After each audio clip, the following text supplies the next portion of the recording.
we're live. All right. So welcome to some more RETROMANCY. So I'm here with Matt. Hey, Matt. Hello. And we're going to do some more old school rescue. So here is another stack of beat up but beautiful old books to take a look at. And it's going to just be a lot of random things that got says. And now I keep thinking, oh yeah, this is like 30-year-old stuff. No, this is 40-year-old stuff. This is like early 80s. So this stuff, unfortunately, yes, this is really old. And I'm surprised, it's all paper, paper or cardstock, and it's in, it got beat up, but the paper itself isn't disintegrating. It's still in, decent enough to look at condition. So that's great. I mean, you would think that a lot of this stuff would disappear to yellowing and, just disintegration. But they printed a lot of it, in a decent enough quality that it endures. So that's pretty cool. All right. So, good to see everybody in the chat. So, feel free to hit us up in the chat with any extra questions or anything, and we can look up stuff as we go. But this is the first thing that this has been sitting on top of this pile forever.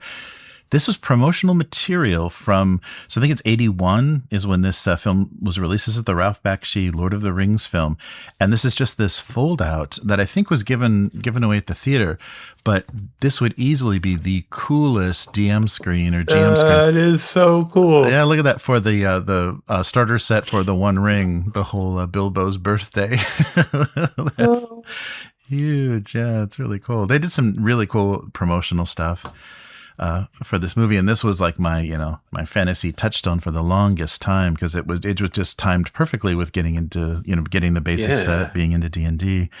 So there's the group portrait on the back, and the reason I think it's a promo is they give some of the story to kind of set up what this is and why you would be watching it. But yeah, some really great. All the pre-production art is so great. There's so much rotoscope in there that it's not. Yeah, the film doesn't look beautiful, but the pre-production stuff is really nice. And the concept stuff. Yeah, all the backgrounds. Do you know how you got this? I think it was given away because there's two of them. So I have two copies. So I think like my brother and I were each given one when we went to see the movie. I think that's where this is from. Oh, that's so cool. Yeah, back in the day when they kind of supported stuff, because it is kind of it's weird because it's not super promotional, but it does have this background stuff. I don't think they ever did programs for movies like they do for plays in the US. But that's the thing in Japan. They still produce, and it's a nice thing to do if you come early and you're sitting and, waiting for the movie to start to kind of flip through the program, and there's interviews and, all kinds of behind the scenes stuff in those. But yeah, I thought these were cool, and they've survived forever. Some nice Ralph Bakshi work. Oh, here we go. And let's forward to Christmas of 1982. A Ralph Partha miniatures catalog. So lots of fun random stuff. I remember that cover picture. Oh yeah. I think I have some vague memory of this advertisement. Mm-hmm. Yeah, and this is one of those things. Yeah, the hobby shops would give away or whatever, and it was so exciting to have something to look at. And I think I've got some of the miniatures in here still. I'm not sure they're in great shape, but we'll take a look at those one of these RETROMANCY days.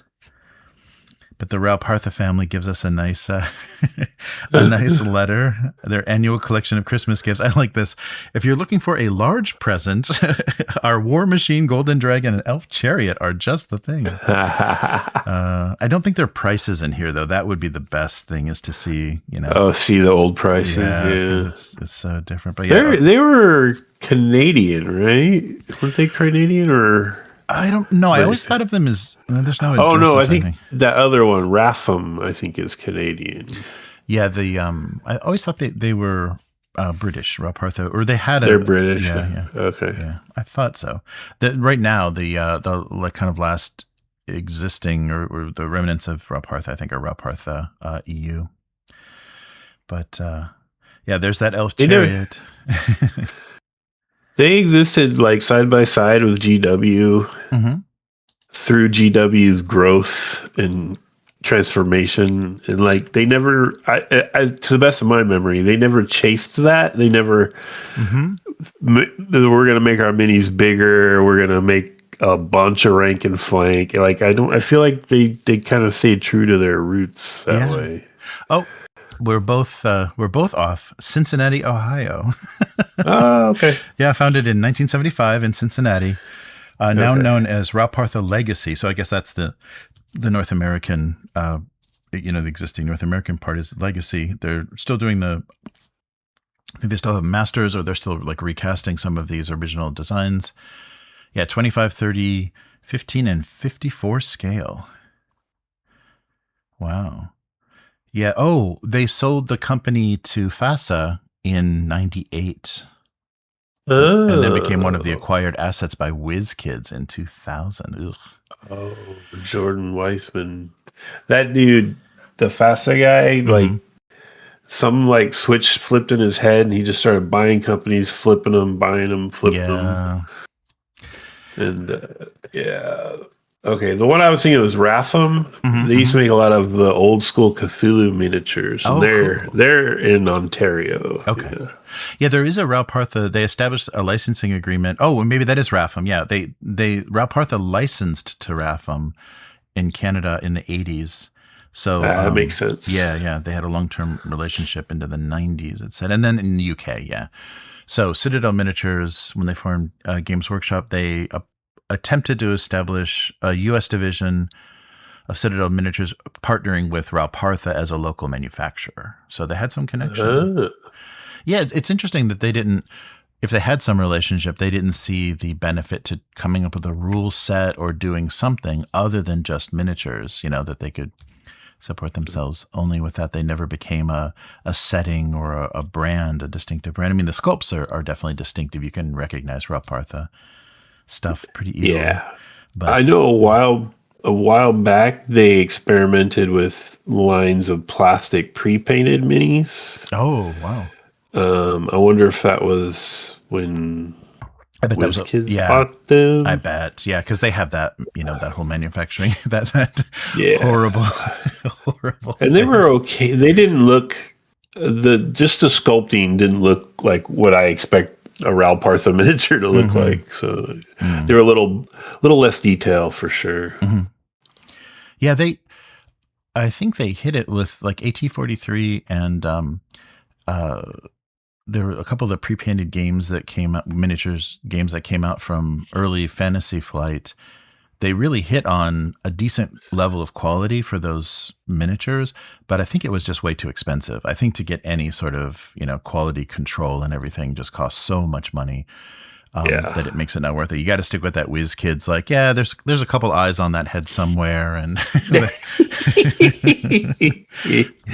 sort of thing. Yeah. Now we got to figure out what happened to Grenadier. Oh yeah, right. Oh, we should do like a history of old minis thing. Yeah, that would be really fun. Go through all the companies.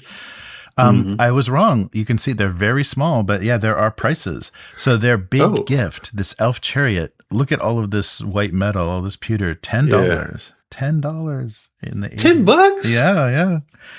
That'd be like a $80 piece from Games Workshop. Yeah. Let's see what that was. Let's adjust for inflation.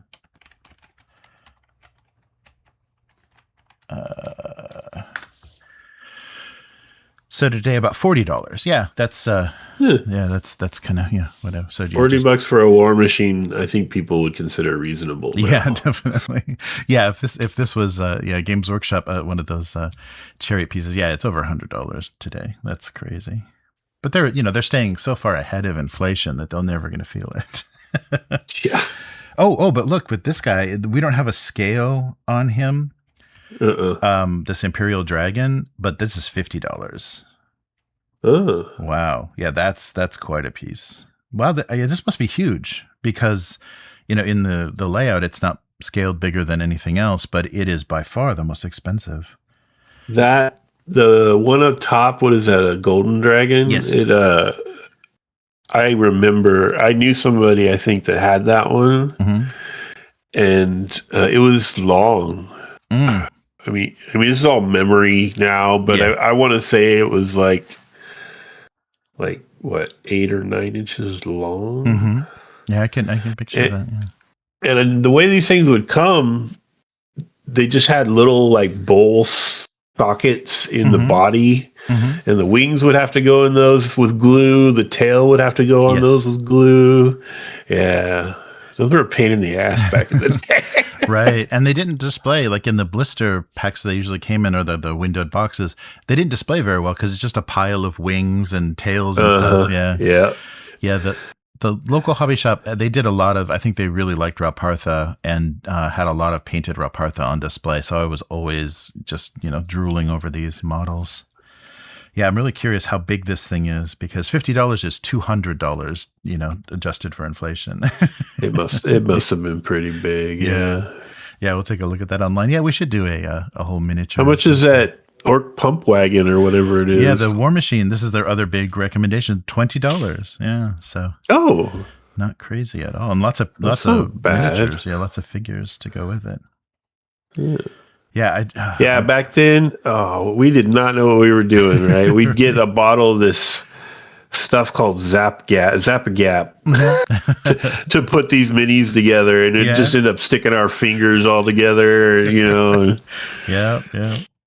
Yeah, it was hard. Yeah, especially being young, working with super glue is a nightmare. Yeah, not easy. You're always applying way too much, and then it takes so long to dry.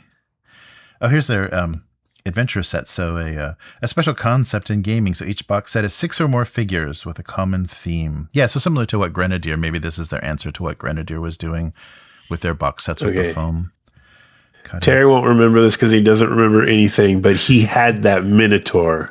Oh, yes, this one. Yeah. That Minotaur hit the table in one of our Tunnels and Trolls games. Oh, nice. Oh, that's great. That spear was just like needle thickness. It was ridiculous. Right. Yeah, I wonder if it was so I remember they used a lot of like copper rod or brass rod for a lot of the miniatures, because that wouldn't bend. They couldn't do it to get like a nice straight spear. Just like that. Yeah, I recognize these as well. Yeah, these chunky skeletons. Yeah, so here's the Wizards and Clerics. So they did Wizards and Clerics monsters, a Dungeon Party Rangers, another Wizards and Clerics, another monsters, female adventurers, Wizards Room, and this is all very similar to Grenadier, the kind of groups. I had that priest, with the Bible and the cross. I had him. I used him in Cthulhu games. Oh, nice. Yeah. This is funny to see these. Yeah. This is $7 for, that's, less than $1 a miniature. That's insane. Now, what year was this? 81. What did I say? 82. Yes, 82. 82. So wouldn't these still, 82, wouldn't these still be lead? They may have had some lead content, to be able to. Yeah, that's true. I think so. Yep.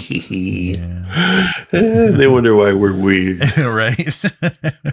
Why we never grew up. It's all that lead. Yeah. So these are all the different sets. Yeah, wow, $7 each. Yeah, here's more. Oh yeah, the Wizard Dream. Yeah, this is very similar to what Grenadier had. That nice. He had the big desk. With the cauldron, with the face coming out of it. Yeah. Berserkers. Yeah, I think there are some of these. Because I think what happened at the hobby shop is you could buy the set, but they would also have, because I do remember picking, I had $1.50 and I bought a single lead miniature. So I think they broke up some of these packs, because I think I have some random singles from these. Yeah. Yeah, and I they were kind of hit or miss with the sculpts. Even back then, I would see ones I didn't like, but you go in and you see the guy with the little cloak down here in the bottom middle on the right.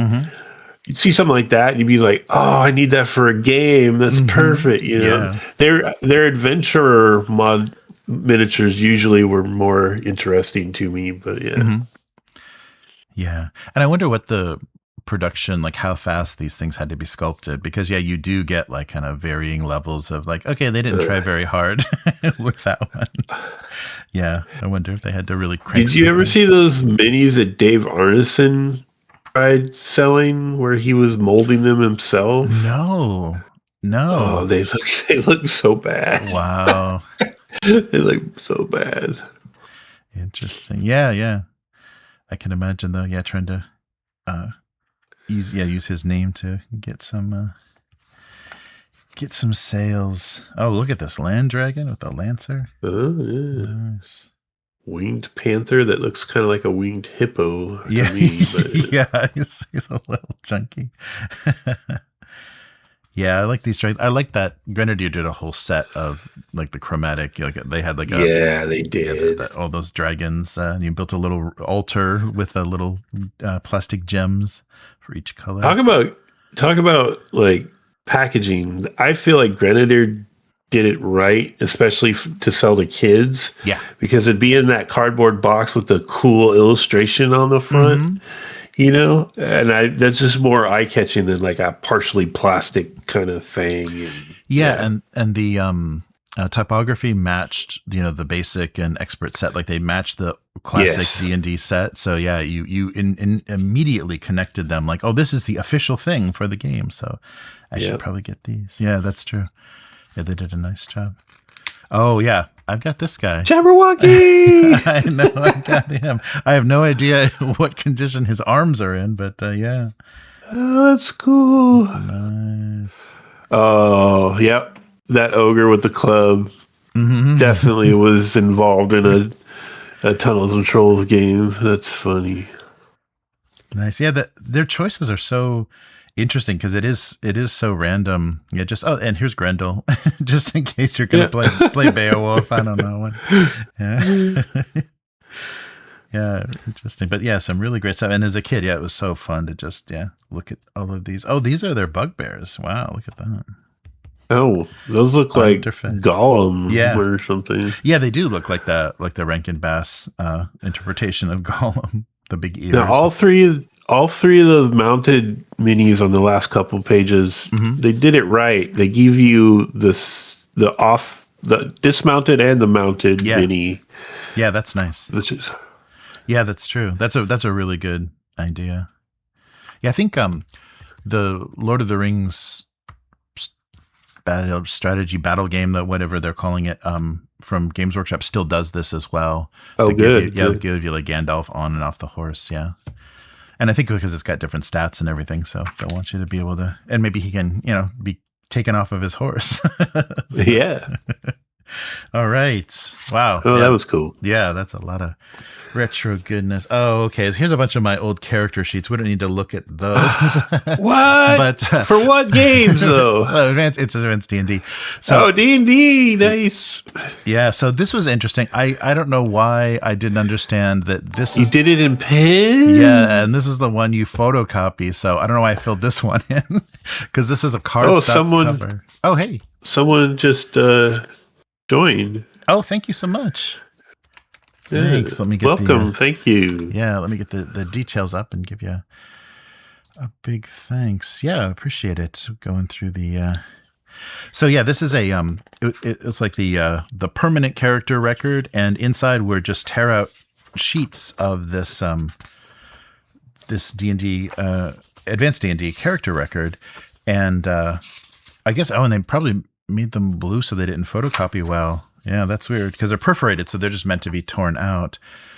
And so I got some copies. So I have a bunch of copies of the cover. Ooh, and a little world stuff there. Oh, there we go. And here's the key. He loves elf women. So he's a half elf, but he loves elf women. Oh boy. And he's chaotic neutral as are they all. Oh man. That's funny. Loves elf women. Yep. Yeah. Nice. Oh no, but he's a high elf. There we go. Okay, so he's not he doesn't have any craziness. And look at that. Oh, but yeah, check this out though. 18 charisma. Nice. I don't know how I root. And look at there he is, man. He's got a portrait and everything. Ready. We don't need shirts. This is fantasy. Yeah, right. Oh man. But yeah, this is I don't remember where I picked this up, but it was like character sheets because there was no internet to download from. So, getting something that you could print character sheets from was super important. So, yeah, I've got a bunch of these like random copies of this. Oh, look, and a hex map of the mighty continent that I think nice colored with crayon. It's the ocean is crayon blue. Nice. But yeah, just a lot of these. You're all ready for a hex crawl. Yeah, definitely. We got to reproduce this. We'll bring this into the OSC campaign. You guys can conquer the wild oak. Hey, that could be our world. We don't know yet. Yeah, that's true. That's exactly true. Yeah, and here's some more. Here's a page from something. Yeah, so a reference sheet that came out of something. Yeah, just a fantasy game reference tables. This might be from a DM screen. Fantasy adventure game. That's oh, it's BX or older. Yeah, right. Yeah, there's no dates or anything on it. And it's quite yellowed. Oh, and here it is. This was on my wall, I think, for a long time. I was my early days. Oh, it's all Scotch tape, all disintegrating cellophane tape. But look at this. There's the world that I was working on. Oh, that's cool. Yeah. Oh, so you got the hex grids and taped them together. Yep. Smart. Yeah. Yeah, the tape's not doing very well though. But yeah, here's all the points of interest that I think are named on a sheet somewhere. But yeah, I remember contemplating this forever and stealing my parents' highlighter markers to get my rivers to be blue. It has like the upper left part of it looks like a smiling rhinoceros. Yeah, it does. Yeah, I think this is the orientation. Oh, that's the orientation. There we go. And the lower left looks right. Just like Australia. It's a very it's a minor version of Australia. Yeah, that's funny. Yeah, I remember this was stuck to the wall forever. I don't know if we ever developed it very far. Oh, here we go. Talking about miniatures. This was something that it took me forever to find any sign of, but I think I played this more than D&D, back in the day, like back in 9, 10, 11, that age. Because I think this was just you could play, it's cooperative, so I think you just play like solo adventures or with people, but it's the company is Heritage. So Heritage USA was doing fantasy miniatures. They probably, figured out from Ralpartha and some of the others that they could do this, and they would do these gift sets. So this was like a box set where it was a set of miniatures and a game. And the game was the Crypt of the Sorcerer. And so they would give you this map and I think a D6 or something. And you were basically exploring this dungeon, following everything inside. But they had a bunch. Oh, that's right. And I think they were using it mostly to sell support sets of their miniatures. So these little drawings are pretty close to what their miniatures look like. They were definitely that chunky 80s style. Oh, that's right. So these would be in a box. So you play the first level, you were given these characters and a few monsters. So you had these these 4 playable characters, and then you had just a few lower level monsters in the base set, and then here's level 2, here's level 3. So if you play the game further, you would add these to the game. You'd buy new sets, kind of thing. Or? Yeah, they encourage you to. Yeah. Okay. So instead of buying the and maybe the actual map or stats was supported in here because it doesn't say giant ticks. I want some giant tick miniatures. Yeah, right. Yeah, so some really fun, very, very old school. Yeah, I think I've definitely all of these are still in the. I think I only got up to level 2 though. I don't recognize any of these guys, but do you see the bottom? Legally distinct displacer cat. Yes, this is a displacer cat. He's not a beast. He's a cat. Wink dogs. Yeah. Yeah. So this was. Yeah, I remember spending so much time. Oh, and painting instructions without pictures. That's great. Yeah, so Heritage. Yeah, they even did their own paint lines. Yeah, so I guess it looks like they started out, though. They probably did Railroad. They probably, started with, model kits and railroad, scale railroad modeling, but then they added fantasy and sci-fi. I gotta look this up.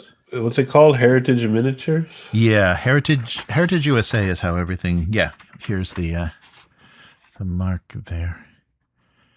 Heritage USA. Oh, that is something very different now. Oh no. Yeah, Dave Helber. Yeah, I think that's it now. Helber is did all the arts and graphics. He's one of the sculptors too. So Max Carr, Stephen Bissett, and Dave Helber for Heritage. They must have been a small operation. Set up in 1974 in the USA. Started doing fantasy models in 75. Oh wow. They filed bankruptcy in 82. Okay, it was short but sweet. Yeah, so they must have had decent distribution though, because it was only like didn't have access to, I had there was maybe a Kmart and a Woolworth, and that was about it, as far as like me getting to someplace, and maybe a Sears and a JCPenney occasionally. So they must have gotten those into those kind of stores. That's cool. I've never seen those before. Yeah, they've got a nice look to them. They've got a nice, kind of chunky 80s, of that time look. Well, they did John Carter minis. Oh, wow. That's cool. Yeah, but they don't think any of these survived. I think I've seen, on auction sites and stuff, some of this stuff still floating around. Oh, and here you go. Back in the day, you always had to have your 3-hole reinforcers. Yeah, reinforcers there. You got to get those on there. Because that shit's falling apart. Yes. Yes. So product development, coordination, Howard Barish. Yeah. And the same sculptors. Yeah. So a short-lived. Yeah. So this is copyright in 1980. So they didn't make it too many years after this. I'll put a link to the wiki about them in the chat, because this is interesting. Cool. Oh, and thank you, Lord Stay Frosty, for the sub on YouTube. That's who popped up. Oh yeah, good on you. But yeah, so I've got all the miniatures for this. We'll take a look at those. The box, of course, didn't survive, and I don't know if it was I think it was a D6, because I remember it playing, being very different from D&D. Yeah. So. Yeah, DR. Yeah, they don't give any. But I think it's not like a stat block or anything. Yeah, I don't see anything. Maybe in the. So 2 wounds. Yeah, so DR. So it's a die roll plus something. So I think die roll. Yeah, that's not very helpful. Just a die roll. Yeah, it doesn't. But I remember. I'm sure if we can find pictures online, it'll show the dice that it came with. But I think it was D6s, because that's much easier to produce. Because I think it was, even at this time, not a lot of people were making those. So if you wanted polyhedral dice, that probably added a lot to the price. Yeah. But yeah, this was my my substitute for D&D when there was no one around to play. I think I hauled this out like when relatives, visited during holidays and stuff. I would play with cousins and uncles and stuff. Oh, here we go. Here's talking about stuff not surviving. This is weird. So a coverless, some sort of like maybe around the time that Empire Strikes Back was out. No, this would actually be even Return of the Jedi time. But so Warren presents Empire Encounter. So it's this weird collection of, of course, some Star Wars stuff, but also comics. So it's all vaguely sci-fi related. Some look a little more Star Wars, kind of stuff you'd see in heavy metal. But yeah. Oh yeah, this is like one of those fan mags you'd buy at the grocery store when you were a kid. Yeah, exactly. Yeah, like similar to these guys like Eerie and Vampirella and stuff. This is all Warren magazines, and it's obviously printed on newsprint because it's so yellow. It's just just gone. But these are kind of Damaroo. Yes. So repurposed stuff that vaguely felt like Star Wars and looked like Star Wars. Yeah. That's funny. The influences strong. Yeah, funny. Not licensed, I'm assuming, right? Yeah, Or it doesn't look like it. Yeah, it just looks like they bought. Yeah, because I think they were publishing all kinds of random stuff that they just bought rights to interviews. But look at this, we could have gotten our new Warriors battle jackets. Battlestar Galactica. Yeah, look at that. Those are pretty snazzy for $30. Kid size. Oh, that's funny. Yeah, $40 for the men's. Yeah. What are they? Viper pilots, right? Yep. Yeah, that's funny. Send away your coupons. Order today. Oh, wow. Yeah, here's all the... Ooh, I had that Millennium Falcon. Nice. Wish I had kept it. These old Star Wars toys are, sound game. Look at this. The figures each have their little write-ups. This is great. Yeah, I love the names before they got to, into the nonsense and everything. Every background character had to have a name and a, some kind of lineage and species. But just Snaggletooth, Hammerhead, Walrus Man. Yeah. That's all we needed. We were happy then. Yeah. Crazy. Wow. Yeah. This is all just probably this is what, they got paid. This is who paid to publish this magazine. Oh yeah. So yeah, it looks like they were doing all kinds of, so Warren Publishing. Yeah. Star Wars Spectacular, Future Worlds. There's a Lord of the Rings magazine they did. Aliens. Ooh. Yeah. So just trying to capture, people that were into genre films and stuff. Yeah, I'm sure it's the same high quality. Wow, and it's all just to support the ordering from the Captain Company. Wow. Funny. Oh no, we're into Steve Jackson territory. Auto duelers, let's go. Yeah, look at that though. The foil printed on the front here. Oh no. That's not. Oh wait, what's that? That photo will not be. No, come on. Was that young Jeremy? Oh no, yes, this is this is it's still 80s, I guess. Yeah, this is an 80s Cure fan. Oh no, smoking too. I don't think anybody needs to see that photo. I'll protect the anonymity of my friend. I think there's in one of the festivals in Sweden. There were a bunch of Roskilde in Denmark, yeah. But I get to see the Cure in the 80s. Nice. Smoking little sicko. But here we go. So I think this came out of the one of the booklets, so it could get Xerox, the trailer and or bus or RV. Nice. Oh, and this is the 2034 edition. We're actually going to hit this date eventually. Oh my god. Yeah, I think this is just all the stats, like kind of a support supplement. So a vehicle guide, 129 car designs, 133 options, an index of Car Wars weapons. Yes, this is a Car Wars supplement. Complete design and combat rules for the new Car Wars vehicle types, the Killer 3-wheeler. Look out for that. All right, birthday card. Oh, here we go. And they included, oh, wow. These are just maybe color them little yourself. shit. Yeah. But they had color ones, I remember, as well. There was some, but yeah, these are to give you the sense of the scale for Car Wars. Wow. So yeah, we won't go through, but yeah, that's nice though. They give you, so you can, draw stuff yourself or get some good inspiration from every angle. They give you the, the dreaded three-wheelers. The imp. Nice. And I like each of the models. They would give a model name to everything. So yeah, that was always fun. Your different classes of cars. Wow. Nice supplement. Yeah, they've gone through so many versions. Oh, wow. Yeah, look, when you get buses and trucks. I want to just drive a bus. A battle bus. Look at that. A bus knot. And tractors without trailers. Yeah, that's fun. Yeah, that definitely helicopters. Look out. Yeah, when Gaslands came out, this really you could tell that it was someone that had exposure to this game because Gaslands definitely covers scratches the itch. Gaslands is cool, and I got all excited. Like I bought some old Hot Wheels and started modifying them and stuff, Mm-hmm. but nobody wanted to play it. I was so bummed. Yeah, it's hard. It is hard, especially if there's like, hobby work involved. People are like, oh yeah, I'll do that someday. Yeah, right.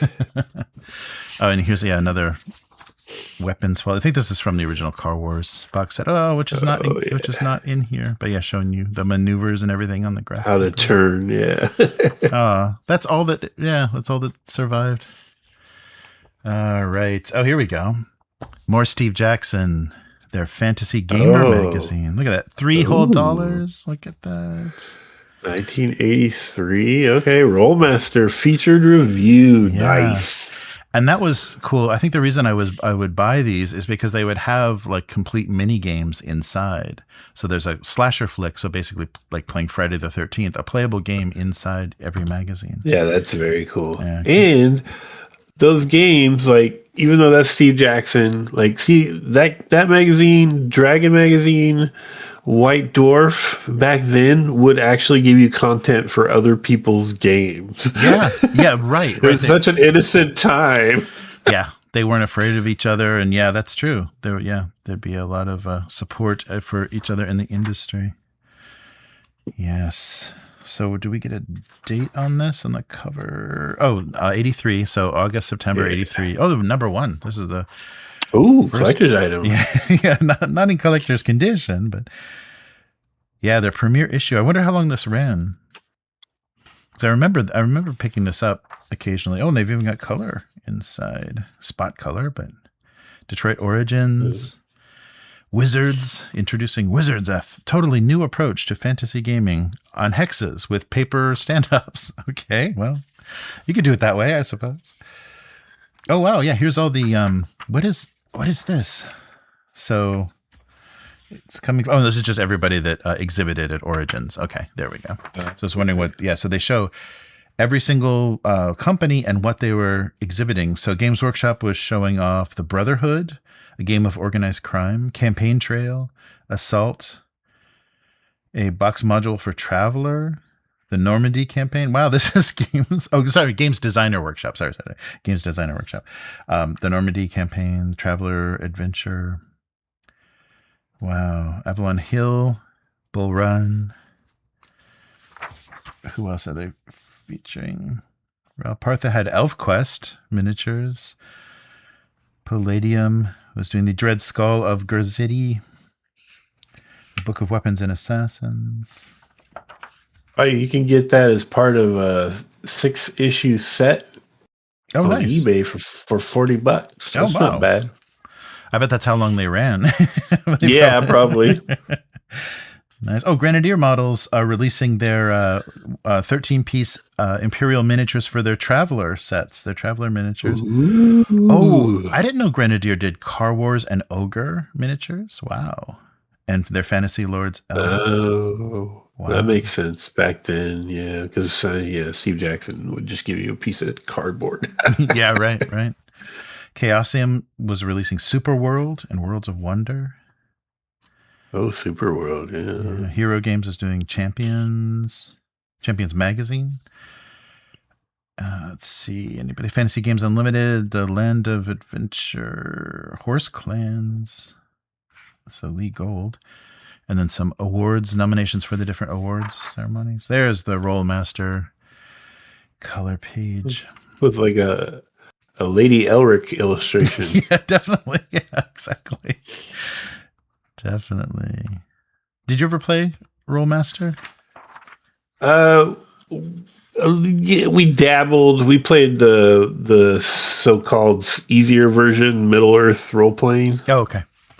Yeah, because I remember seeing these boxes are so familiar. I remember seeing these at the game store and being like, they always had Rollmaster always had great art. Yeah, definitely. Yeah, we had the Middle Earth role playing box set that they did. It's that Rollmaster system, but much simpler. Right. Because Rollmaster's saying there's just a million options. Mm-hmm. Yeah. Yeah. Nice. And Quest World review. Look at these simple reviews. Alternative uses for experience in AD&D. Ooh. Yeah, there's so much fun stuff like buried in these magazines. Hopefully it's been preserved and like people have done archives of stuff Well, online. apparently Steve Jackson will sell you the PDF of this very issue for $3. Nice. Oh yeah. So and of course I popped it out and like stapled it to himself, but here was the game and colored it. But here is the game that was included in the magazine. Slasher. So the Maniac, and then you've got all the characters. You play the ROTC student, Ingenue. the BMOC, Big Man on Campus. There we go. The preppy, she's really and then the biker is the Fonz. Henry Winkler and the Valley Girl. A Valley Girl. Oh, the Jockette. Look at the Jockette and the Surfer. Wow. Oh my God. Look at them short shorts. Feel our shame. Wow, they're really going into the character. The football player in his 30s, the cheerleader, the psych major, and the whiz kid. Well, like all the high school students in movies in the 80s, right? Yeah. People like in their 30s. Right. Yep. Oh, and the bus driver. Wow. So yeah, like a worn out cop. So game designed by Donald Saxman. Thank you, Donald, for all your hard work. Yeah, this is so funny. But yeah, I remember being excited that there's actually a game in the magazine. So I think it was like, That's right super cool. in the middle. So you could That's cool. Take it out. So the obligatory cartoons and more reviews. There he is. There's the man. The man himself. Oh wow! A review of Against the Cult of the Reptile God. Oh, nice. Do they have a rating system? No, just overall. This is the best adventure I've played or run for low-level characters. It should provide several enjoyable hours of creative for creative gamers and dungeon masters. Nice. Blizzard Pass. Yeah, so already they were changing the. The frame. Yeah, the cover layouts. Yeah, well, this is 83, right? So that's Beck me. Yeah, we're already there. That's so funny, just these like random spot color, like wonder how much you had to pay to get your color ad in here. Dungeon magazine. Wow, yeah, the computer adventure game. They're reviewing computer games as well. Jeez. Oh, is that the old Intellivision one? Maybe. It looks like it was, yeah. The logo looks like it's based on the board game. What does it say? Designed and programmed by Bruce Nesmith for the Apple, the 48K Apple with DOS, AppleSoft. Oh, okay. This is old school, yeah. Yeah, this is from 82. Playtime, 30 minutes to 2 hours. Wow. Look at that. Necromancer, a fantasy board game for 2 players. Only $5. Yeah. And I bet it came in a clamshell. Yeah. Or a Ziploc bag. Some of that shit just came in Ziploc bags. Yeah, that's right. Oh, the Call of Cthulhu Adventures, Grenadier models. Is it Grenadier? Okay. Yeah.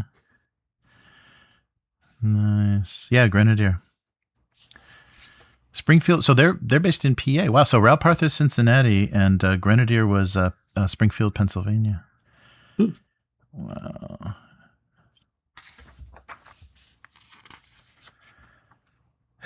Get your store ad in here.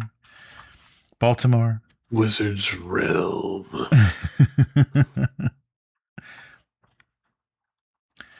Convention calendar. Yeah. So in 83, we had TexCon, Origins, 83, OCon, Dragon's Teeth, Archon 7, Memphis FantasyCon, NanCon, OmaCon, Adventure Expo in Michigan City, Indiana, Gen Con, the 16th Gen Con in 83. Still in Geneva, Lake Geneva. Gateway 83. The Emperor of Buffalo. What's up? When did it first move to Indiana? Was that in the 90s? I'm thinking, because that's where there was a lot of shakeup in the 90s for conventions. Like Chicago Comic-Con got bought out and they became Wizard Con or something. Like there was a lot of, people figuring out you could make money, but you had to run them a certain way. I think the casual, the the casual style of convention started to get hurt a little bit. Suncoast Skirmishes, Miniature Wargame Con, wow, and Coast Con in Biloxi, Mississippi. That's funny. Wow. Play by mail. Yeah, nice. Everyone's updating their their play by mail. That's great. Wow. Oh. There's Ratham. Oh, yeah. What's that? Yeah, Ratham. A little sneak preview of what's next on the pile here. More Car Wars. Wow. Yeah. This is Ratham. Yeah. So they're based. Yeah, they're Canadian. They needed to light their black and white photographs better, or maybe just how the printing was good. Yeah, super. And then where they're going to be. Cool. Wow. So one of 6 issues of Fantasy Gamer magazine. All right. These pages. Oh, yeah. What is this from? I remember playing this. That looks typed. Yeah, this is typed. And I think it was like somebody talked their mom into like transcribing something out of a book or something. I forget what this was, but yeah, this Battle for the Bakery. I don't know if we bought this or what this is. Yeah, but it's a simulation game. The attempted takeover of a bakery by a berserk blob of dough. A freak accident miscombines ingredients. Is a divine intervention, cosmic grace, or matter space? Whatever the cause, this strange phenomenon, the blob has turned on its tormentors and is fighting for its very life. Yeah, this had a map of a kitchen and little chits that every round, like the blob could grow bigger. And yeah. This is, I forget. This is like typed out. Maybe it's photocopied. I can't tell. Yeah, I think, this is, here's some artifacts. So this is photocopied. So somebody had these typed out things, but I remember we have played this, but there's nothing. What was it called? Battle for the Bakery. All right. So I'm looking that up. Okay. Oh, so this is my first game designed and published myself. I realized the physical components are not of the highest quality. Did I get this at some kind of convention or something? Or it might have just been something from a game shop. Yeah. I wonder who did this. Google denies its existence. Yeah. Well, this looks very like somebody just handed it to me on a street corner, but we did play this. Yeah. I remember this very much. Kid, you want to try my game? Yes. Oh, wait, no. Oh, yeah. Oh, and here's the map for Slasher. Yeah, there we go. They give you a map and an hour tracking for when the killer is at his worst. Yeah. Nice. All right. Here it is. The best mashup since Alien versus Predator. Auto Duel. So Car Wars and Champions. Wow. So you I think the cars are going to lose. Yeah, I think so. Yeah. So just a collaboration with the Champions rule set with Car Wars. I don't think I ever played this, but I thought, hey, this would be a wacky time. Yeah, character creation. Wow, look at all those stats. You got Are they using that hero system, the champion system? That thing was crunchy as hell. Yeah, I think they are, because you've got a lot of stats. Strength, dex, constitution, body, intelligence, ego, what is presence, comeliness, physical damage or physical defense, energy defense, speed, recovery, endurance, and stun. Wow. Got to roll for all of that, do you? Crazy. What's in here? Oh, just some graph paper. Oh, someone made game stuff. Yeah, some maps for cars, just some quick stuff on graph paper. Yeah. Oh, yeah. So this is basically what your car. So instead of photocopying the sheets, this is what your cars, when they're totally destroyed, this is what they end up looking like by the end of a Car Wars game. Yeah. Nice. I think this is the helicopter template. That's what that weird coffin shaped thing is. Yeah, but I remember. Yeah. Oh, here we go. So I made one to photocopy, but don't think we ever did. Oh, that's right. And after my piranha was killed, I built the piranha 2. Nice. And my driver's name was Skids. Skids. And I didn't think there was anything weird about that at all. I didn't think that meant anything else. Yeah, just some random stuff. Wow. Yeah, so here's all car design. This probably should go with that auto design book, but yeah, this is a weird artifact. I don't know how these games could work well together, but they give you car design, character design for both systems. Oh, playing with some colored pencil there. Nice. That's actually a cool picture. Yeah. This one, yeah. So here's more.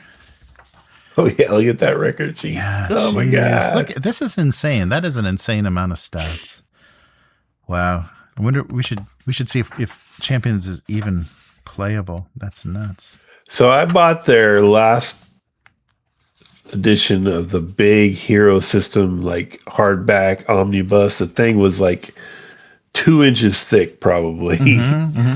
And after reading through like maybe a quarter of it, I was like, "No, I'm never gonna run this. I can tell already." Right. Oh, we're playing on hexes though. Interesting. Oh yeah. Set of graph paper. Jeez, combat order sheets. Yep, a little more colored pencil going on there. I couldn't stand to see uncolored art in the 80s. Well, then don't buy Steve Jackson games. Yeah, exactly. There's some really fun art in here. Yeah, this is probably all came from Car Wars. Yeah, I'm sure this was Car Wars spot illustration.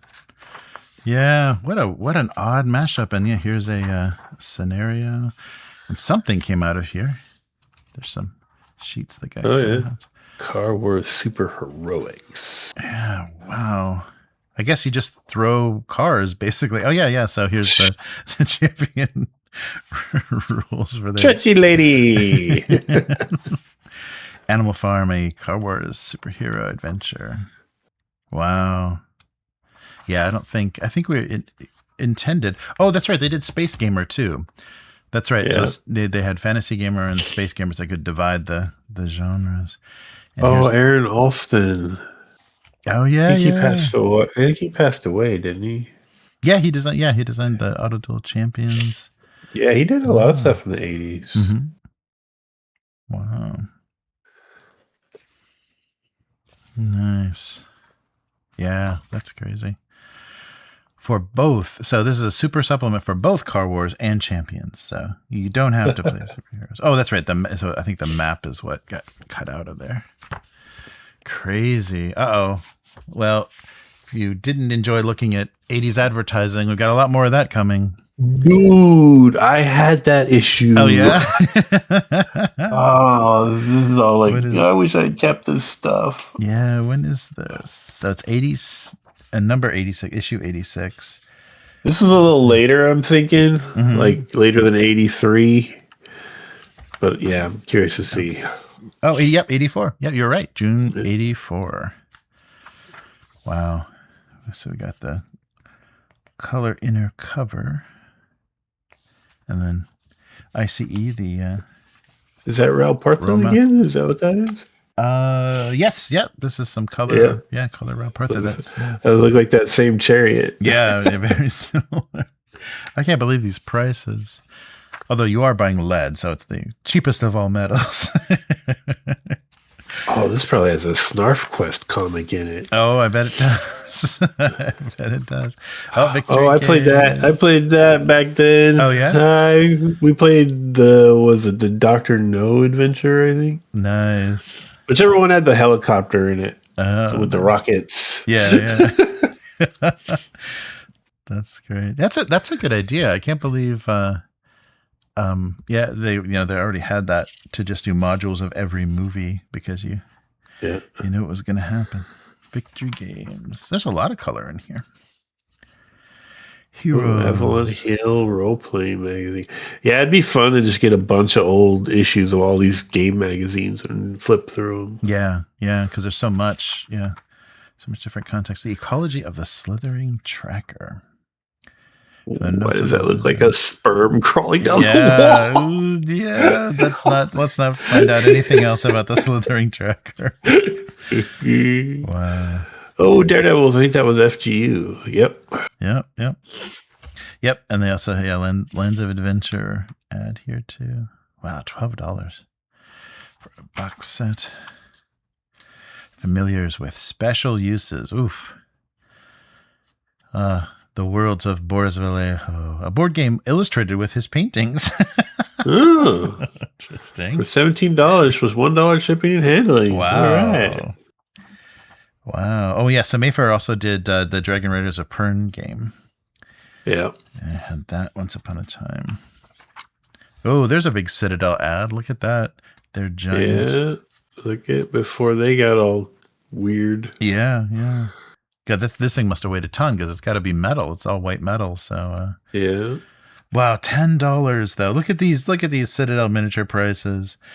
The exception of what is it? 8025. The Orc War Machine. Yeah, that was 16, but everything else is $10. Oh my god. I like they have the old art from Warhammer that Fantasy. picture. Yeah, that's like that was on the cover of the first battle box set, right? Yes, yeah. I think. Yep, I think you're right. Oh, and this is actual size. So my hand for scale, this is the actual size of this metal miniature. This thing must have weighed a ton. That's crazy. So what is that? Probably like 9 inches, maybe 9-10 inches. Yeah. Pretty not. Yeah, definitely not a foot, but yeah, pretty close. Wow, that's cool. Yeah, that's insane. And for $10. Oh, Bushido. Nice. Dude, I'm looking hard at those box sets on eBay right now. Villains and Vigilantes. Yeah. Nice. Oh, Space Opera too. Oh yeah. Wow. They took out a lot of Want to play Star Frontiers but confuse your players? Play Space Opera. Right. Yes. Wow. Yeah, everything is. What an affordable hobby this used to be. I guess we didn't have that much money. Yeah, that's true. $16. Asking my mom for $16 would have been a big deal. Yeah, right. Yeah. Gladiators, play-by-mail game. Well, this so I played far, one of those. Yeah? Not that one, but one of those. This has still been this whole Familiars article this whole time. Oh, more Rapham. They're Hellenistic period miniatures. Oh, for Canadians only, please. I'm sorry. No, go ahead. That chunky dude down at the bottom with the big old two-handed sword. I had that guy. Awesome. Warrior I bought him. Champion of Chaos. Eh?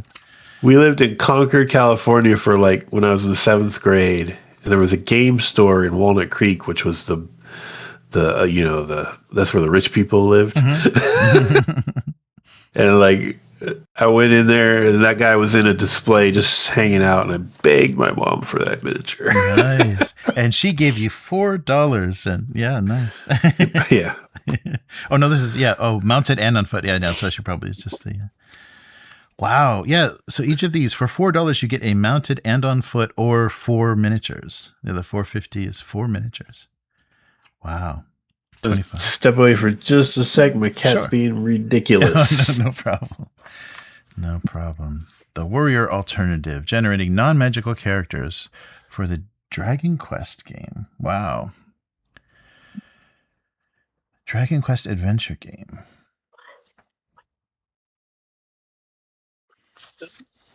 Nice. Recon. Oh, there we go. So who's this? Yeah, Grenadier. Wow. Yeah. So they did. So there's that looks like first edition of Champions. And then here's the miniature set that they made. There they all are painted up. The #1 hero role-playing game. Wow. So I think, Marvel Superheroes was out at this time. So yeah. I'm back, sorry. Oh, no problem. Look at this color page with the not only the Champions first edition book, but the Grenadier miniature set for the Yeah, game. see the illustrated box. Yeah, nice. Smart.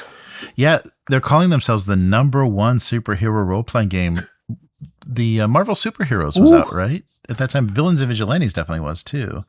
But, Marvel Superheroes was the TSR. I want to say 84. 84-ish? Yeah, because this is 84. But yeah, Champions is claiming we're the first there. We're the hardest. We got the most stats, right? The most ability scores, so we win. Yeah.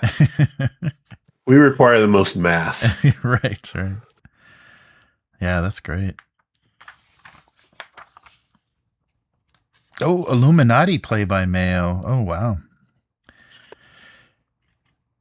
Nice. Well, I was right. 84. Boom. Good job. Illuminati play-by-mail. Yeah. It's a totally different thing, right? It's not the Steve Jackson. Yeah, That's Adventure the card Systems. Game. Yeah. No, it is. They play-by-mail is a licensed version of the Steve Jackson's Illuminati board game. Wow. That's interesting. I used to love playing that game. Yeah. I like that. And the little cards. Yeah, I liked because that was one of those pocket box. Yeah. It'd be much, and it's so dated. Like its references and stuff would be really fun now because it'd be so dated. Yeah. A lot of younger players would be like, what is this referring to? I don't know this. Some background for Greyhawk. Coming soon. The Secret of Skull Island and Dragon's Den from TSR. They're using the Redbox art. Oh, yeah. Yeah, these are just board games. New adventure game up to 6 players. Are they like a licensed board game kind of thing? Yeah, they've got the TSR mark on them. Oh, yeah, they do. Yeah. Huh. I don't remember these. Well, I wonder if they axed them before they came out. Right. Yeah. This is the only thing they ever got was this little black and white reference. They did that sometimes. Right. Could be coming to a store near you. More Raul Partha. More Raul Partha. Yeah. I like when they shine them up, and instead of painting them, they just kind of polish them up for the for the ads. So, yeah. See, there's that guy again with the ridiculous sword.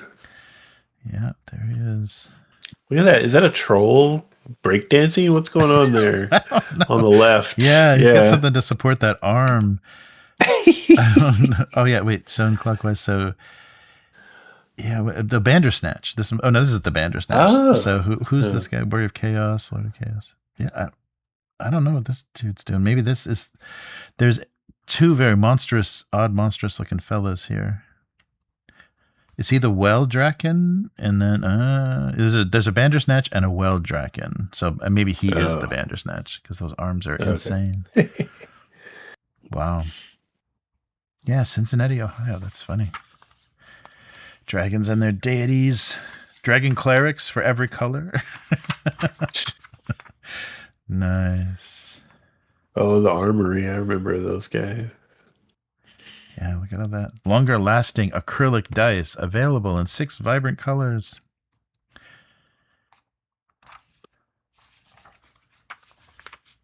Chill. It's coming from Pace. We should try that. We should try that sometime. Like the newest version. Mm-hmm. It has apparently a pretty significant cult following. Really? Like, there's people that still play. They still call Chill their favorite horror game. Wow. So it allows you and a set of adventures in any time period with special emphasis on the gothic, horror, and contemporary thriller scenarios. The game is especially designed to play within 30 minutes of opening the box, providing a whole new dimension of roleplay. Nice. That's funny, yeah. Yeah, there we go. The last edition was in 2015. Oh, wow. So we're doing some... What is this here?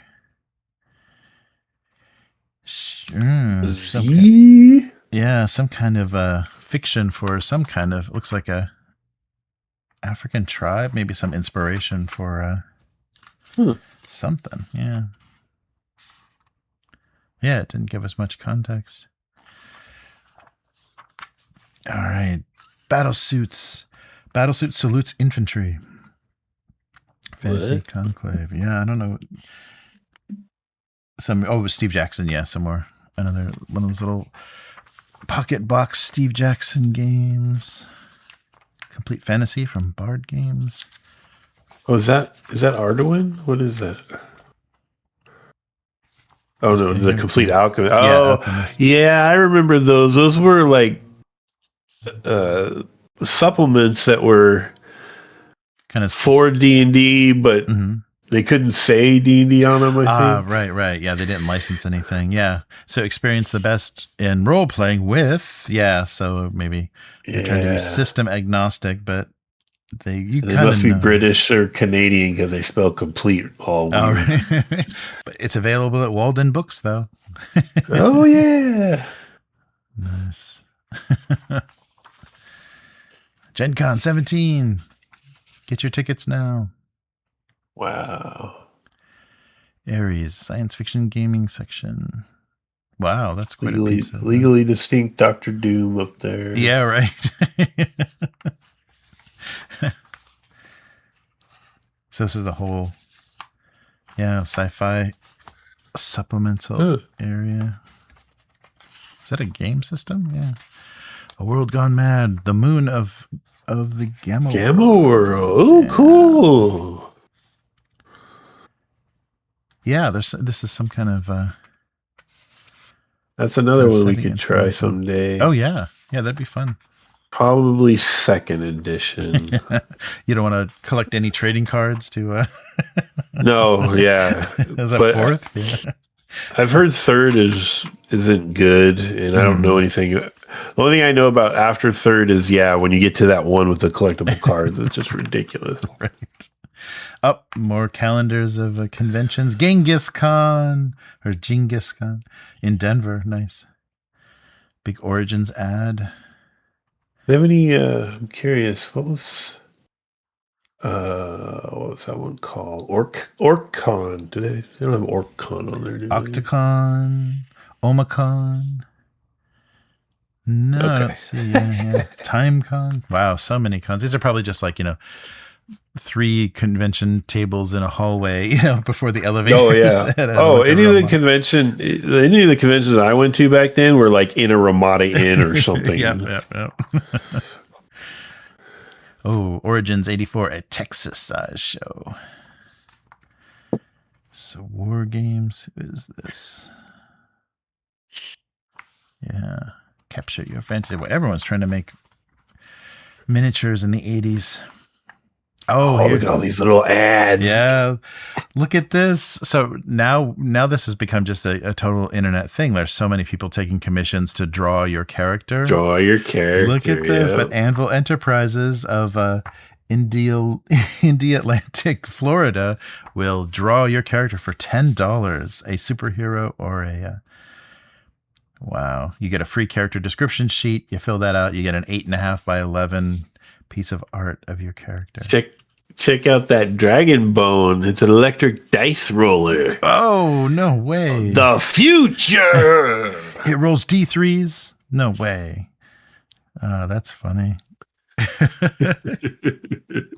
I'm sure it makes that wonderful beep, beep, beep, beep, beep, beep, beep, some little horrible beeping sound when it rolls. Yeah, the little lights are probably that kind of little bubble of plastic, Yep. Like... Wow.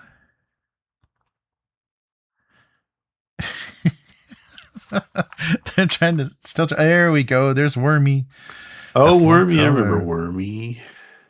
Full color comic. And the Mages Guild. Yeah, look at all this. Yeah, here we go. We're in the comic. There's Snarf. There we go. Snarf Quest. There was never a busty lady too far away from Snarf in these comics. Right. Nice. Wow. Yeah. 3 pages. And then Bug-Eyed Monsters from West End Games. Bug-Eyed Monsters is in my D6 video. Oh, nice. Because it was the guy who, Greg Kostickian, one of the creators, is the guy who made this game for West End. Oh, nice. Yeah. Excellent. Wow. All right. Well, how much more Dragon magazine are you in the mood for? Because the best of Dragon. Oh, the best of. I had those too. Damn it. Oh. Yeah. So this is best of the first 4 years, and this is from the strategic review, and then volumes 1 and 2, and then this. What is this with the Elmore art? Yeah. Volume 3 had the gold cover. I remember that. And it went up 95 cents to pay for that gold cover. Yeah, definitely. Wow, out of print. Oh yeah, so they're just that's right, because there is no there's no way to buy back issues. Once they came out, they came out. So this is July 83. Take a look at the content. Yeah, so this is all the kind of useful content without all the ads from the Dragon magazines. So all the different races. Nice. Yeah, so just kind of rescuing. So, I don't know that it'll be in here. Mm-hmm. Probably not. But do you remember I got in so much trouble? Uh-oh. There was an issue of Dragon magazine where they statted out all the devils in hell. Oh, really? And they even did Satan. and I got someone saw that, and I just remember getting in trouble. Wow. How heavy is my giant? Illusionist. Yeah, so this is all the without all the ads. I think that's why I liked these. This was like the game content without I guess these still have the ads in them, but oh, here we go. Here's where they all fall. Oh, yeah. That's funny. Oh, Age. Hey, Age. He says that he used to buy these for top secret stuff. Oh, nice. Hell yeah. Yeah, that makes sense. Awesome. Yeah, so collected. Yeah, these still had a bunch of ads, but this was one to get out of them. Wait. Oh, whoa. What was that? We're getting to get demonetized. Oh my god. It was 80s, folks. It was the 80s. Yes. Nice. Yeah, so let's just take a look at the contents here. Yeah. So just class background, Sorcerer Scrolls, monsters and miscellaneous. Yeah, I don't see any started out demons in these best ofs, but yeah. No, so it was just I'm sure they wouldn't have republished that. Right. All right. Oh, here we go. So here's another.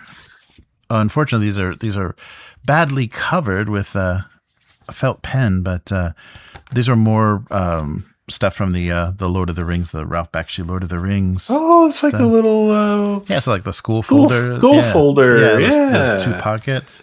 Yeah, so just had some line art. Yeah, had some line art on them. A very blue Gandalf. I have no memory of these. I would have been all over this. Yeah. Oh my god. Yeah, I think I randomly. Oh, this has got some good stuff in it. Here. Oh yeah, some really cool stuff. Yeah, these were just they were at some weird store I remember. And we just picked these up because they weren't like during one of those school supply trips or whatever. They're just at this random store. And like, oh, what are these? Yeah. Yes, but they are. Yeah. Name and subject. Subject. Yeah, that's cool. So just meant to be for your school folders. That's probably when they got colored, is when I wasn't paying attention in class. But yeah, definitely more concept art for, or maybe just stuff done based on scenes from the animated movie. That's cool. This is something I'm so glad I still have this. Revolt on Oh, that's some Jeff D art. Yeah, This is some awesome Jeff D. So these were these TSR games, and they were in a little clear clamshell with some D6s at the top. And the only thing missing from this, aside from the D6s, is the tokens. But I'm glad I've got this map, and I think people have scanned the tokens, so we could probably reproduce this. But I loved these little games. There were a lot of these. They were just like a specific setting and adventure, and they were super cheap. I don't know if the price. Yeah, the price isn't up, but I remember them being some Willingham art on the back here. Yeah. Some great. So this is just like a little strategy game. Yeah, just like a little mini game. But they gave you like it's really fleshed out. And I think this is Moldvay. I think Tom Moldvay wrote this. Oh, that's cool. Yeah. So 81 Revolt on Antares. So Antares 9 boils with unrest and intrigue. This planet, called Imarahos by its people, has long been ruled by the Imperial Terran Empire, although local power is held by 7 large family clans, the 7 houses of Imhos. All important matters are decided by the Empire. Now, however, the people of Imhos want more freedom, and plots are being laid to rise up and throw off Terran rule. So yeah, you are in the basic game. The rebel player leads his or her revolt against the Terran forces. Nice. Up to 4 players. Yeah. So you had like these units, units that started in certain areas, and then here's all the rules for. Here's what the tokens looked like. So all your little jump troops. This looks like as heroes. Mm-hmm. This is like a shrunk down. There was an old big box set board game. It was either Avalon Hill or Mayfair. I'm not sure. One of those two. But they'd make those chunky bookshelf boxes for their games. Right. That was just called Elric, and it was a hex map of the world of Elric of Melno Bonet, Yeah. And it was this crazy war game with little chits. And this reminds me of that, but just shrunk down. Yeah, right. Yeah, this is super tiny, because everything fits, the size of this booklet, everything fits in there. So there was a sheet of tokens that was only, this size as well. Some nice Earl Otis art in there too. Yeah, everybody did this one. Yeah, some good stuff. Yeah, this was like right in the sweet spot. It's sci-fi, plus it's all my favorite, D&D illustrators and designers. Yeah, so you got all your heroes. So 3 scenarios. Yeah, 3 scenarios to play. And you moved around your board, and you got, and here's all the counters. So quite a few. Quite a few tokens. Yeah, I'm so glad this is still here. I've seen people posting like PDFs of scans of this, and I was wondering. I was like, I remember this game. This was one of those after school games, because you could just throw this in your backpack, and then you could have something to play after school without lugging a bunch of stuff around. So this is the kind of stuff. Yeah. Eating a whole bag of potato chips and playing one of these random games. What's this from? Who is this? This is the Hobby Industry of America promotes achievement. Yeah, another kind of so this probably was another World War. Yeah, a task force game. Yeah, so it's got a big and a big colored robots. Yeah, task force games. Yeah, so this is another game with chits in it. Wow. Yeah, I remember task force games. They did a lot of those, like, Panzer type games. Oh, right. Yeah, this one I think stood out because it was all sci-fi robots. Yeah, tons of I wonder where these got up to. I think I probably made the mistake of putting these in one of those like vacuum formed trays that kind of clip together and keep them all separate, and that's just like long gone. The only thing that survived was the paper. The paper instructions that got crushed and probably completely fell apart. Yep, D6. Yeah, a lot of these were just those cheap white D6s with the black pips, and you're playing a game. Yeah. Wow, just the 6th World War. Wow, already. The 3rd World War destroyed the armies. The 4th World War destroyed the cities. The 5th destroyed all life on Earth. The space colony survived, however, and 200 years later returned to Earth just in time for the 6th World War. Nice. Wow, that's yeah. Why'd they come back? You wonder. Yeah, it could have just stayed away. I think this is from another fantasy gamer magazine, just like that slasher game. This was another game that was included and had all this awesome Jeff D art in it. So yeah, this is something I tried to get people to play as well. I remember us doing characters for this, but like a pulp, like the Shadow or like these kind of pulpy. But so much awesome Jeff D art. But it has skills. Okay, yeah. Oh, this is just in from Dragon. Yeah, this is from Dragon magazine. Yeah, that's right. Mysterious power. Ooh. Yeah. Cool. Yeah, look at all this awesome art. Yeah, good stuff. Yeah, I really remember trying to get this to happen. One of those things that, got pulled out of a magazine. So the original magazine may not be anywhere around, but really great stuff. Look at that. I wonder if this is pretty in depth for something that just came in a magazine. Like, I wonder. Yeah, let's see if I wonder if this was like a pilot kind of thing. Like, if people like this, we'll make a real game. Yeah. Dark Knight Dan. Yeah. There's not any extra. Willingham right there. That's cool. Yeah. Crime Fighters is a game where you take the roles of. Yeah, this is quite involved. Get a street map.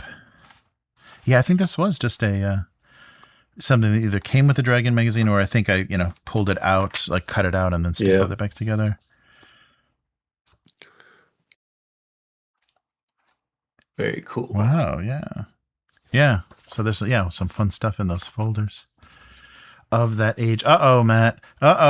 We made it. We made it. So this is the box set. Unfortunately, this is all that remains of the box set. The Traveler Starter Edition.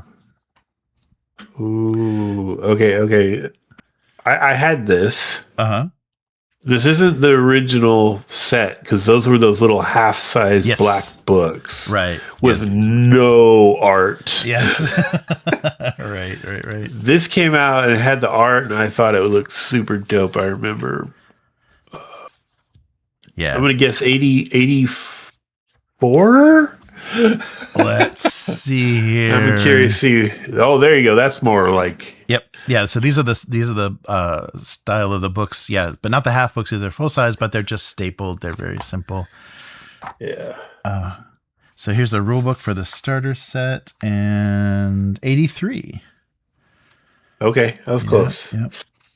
Yeah, but I knew I was like junior high when I got my hands on it. So yeah. Okay. Yes. It had been out for a little while. Yeah, definitely. I think by doing a starter set too, they're definitely trying to get people in that we're curious, but we're maybe intimidated by an art list, just like walls of text and tables. Yeah, like they were so stingy with their art, they made Steve Jackson games look like they were throwing money around. Right. Yeah. Oh, there's some good stuff in here, though. That's nice. Yeah.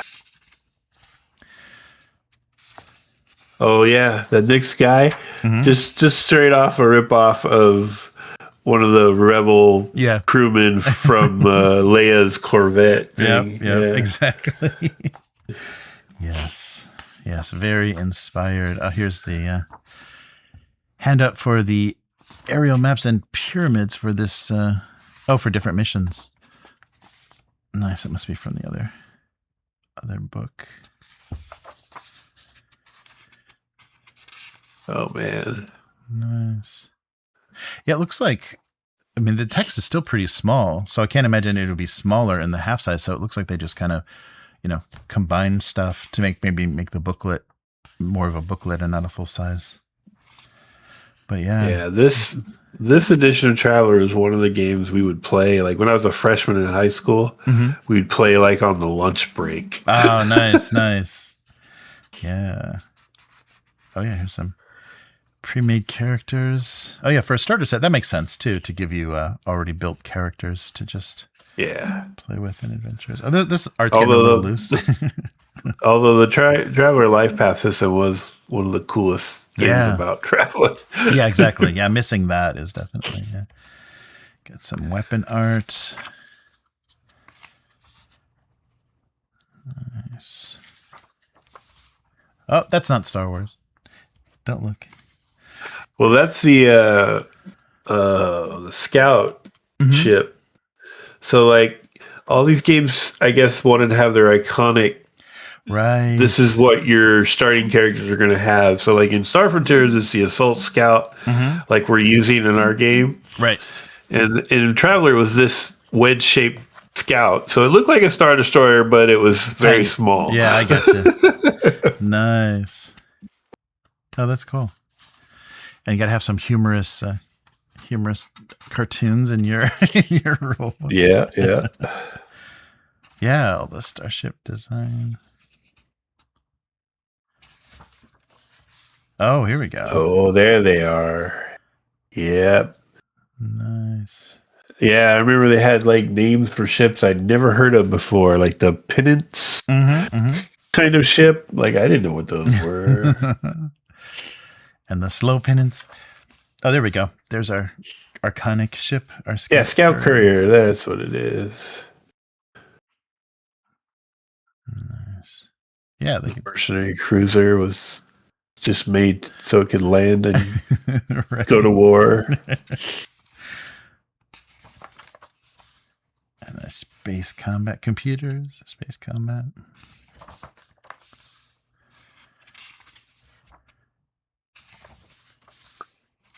Wow, yeah, they do. They cover everything for a starter set. They get through a lot. They didn't take out, there's world building, there's space combat, and then there's animals. Yeah.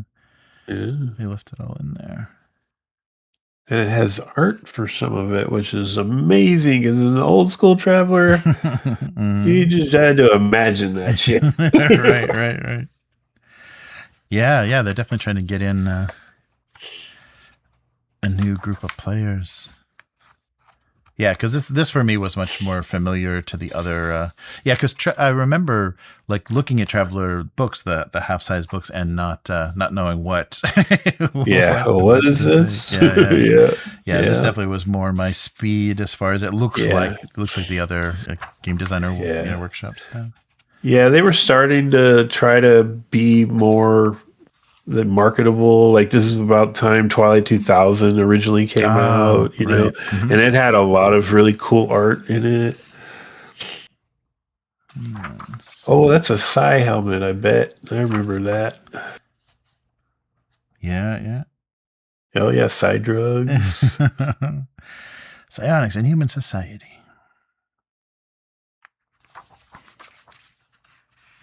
Referee's Guide.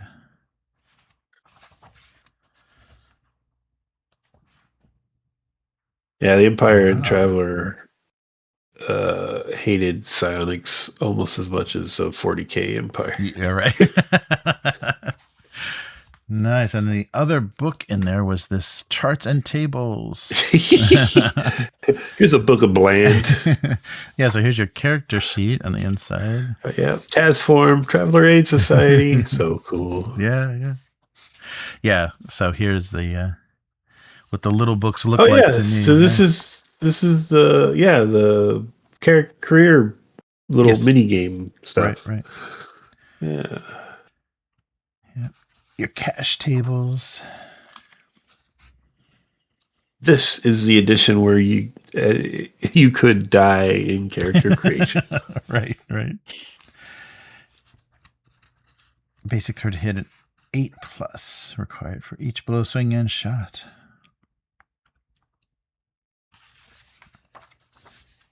Yeah, I can remember back then thinking that because they said throw, and we never said that. We always said roll. Yeah, right. Yeah, I can remember just thinking, that's weird. Why do you say throw? Yeah. All your travel formulas for calculating. You can get into some serious science if you want to in Traveler. Right. And some rusty little staples in the middle there.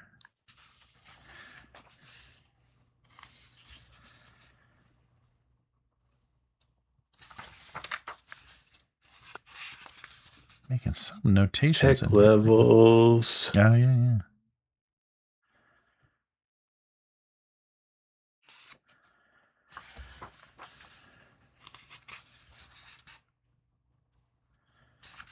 Nice. Patron lists. Rumors. I learned a minor fact.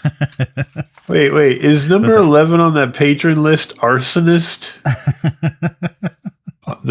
On list 1. Yeah. Oh my god. Your patron is an arsonist. Yeah, there's 2 lists. Yeah, list 1 and list 2. Yeah. An arsonist, a cutthroat, an assassin, a playboy, an embezzler. Yeah, there's some pretty nasty. The bad guy patron list, apparently. An arsonist. I've got a job for you. I know. Let me guess. You want us to burn down the banana stand? Okay. Nice little subsector map. Yeah.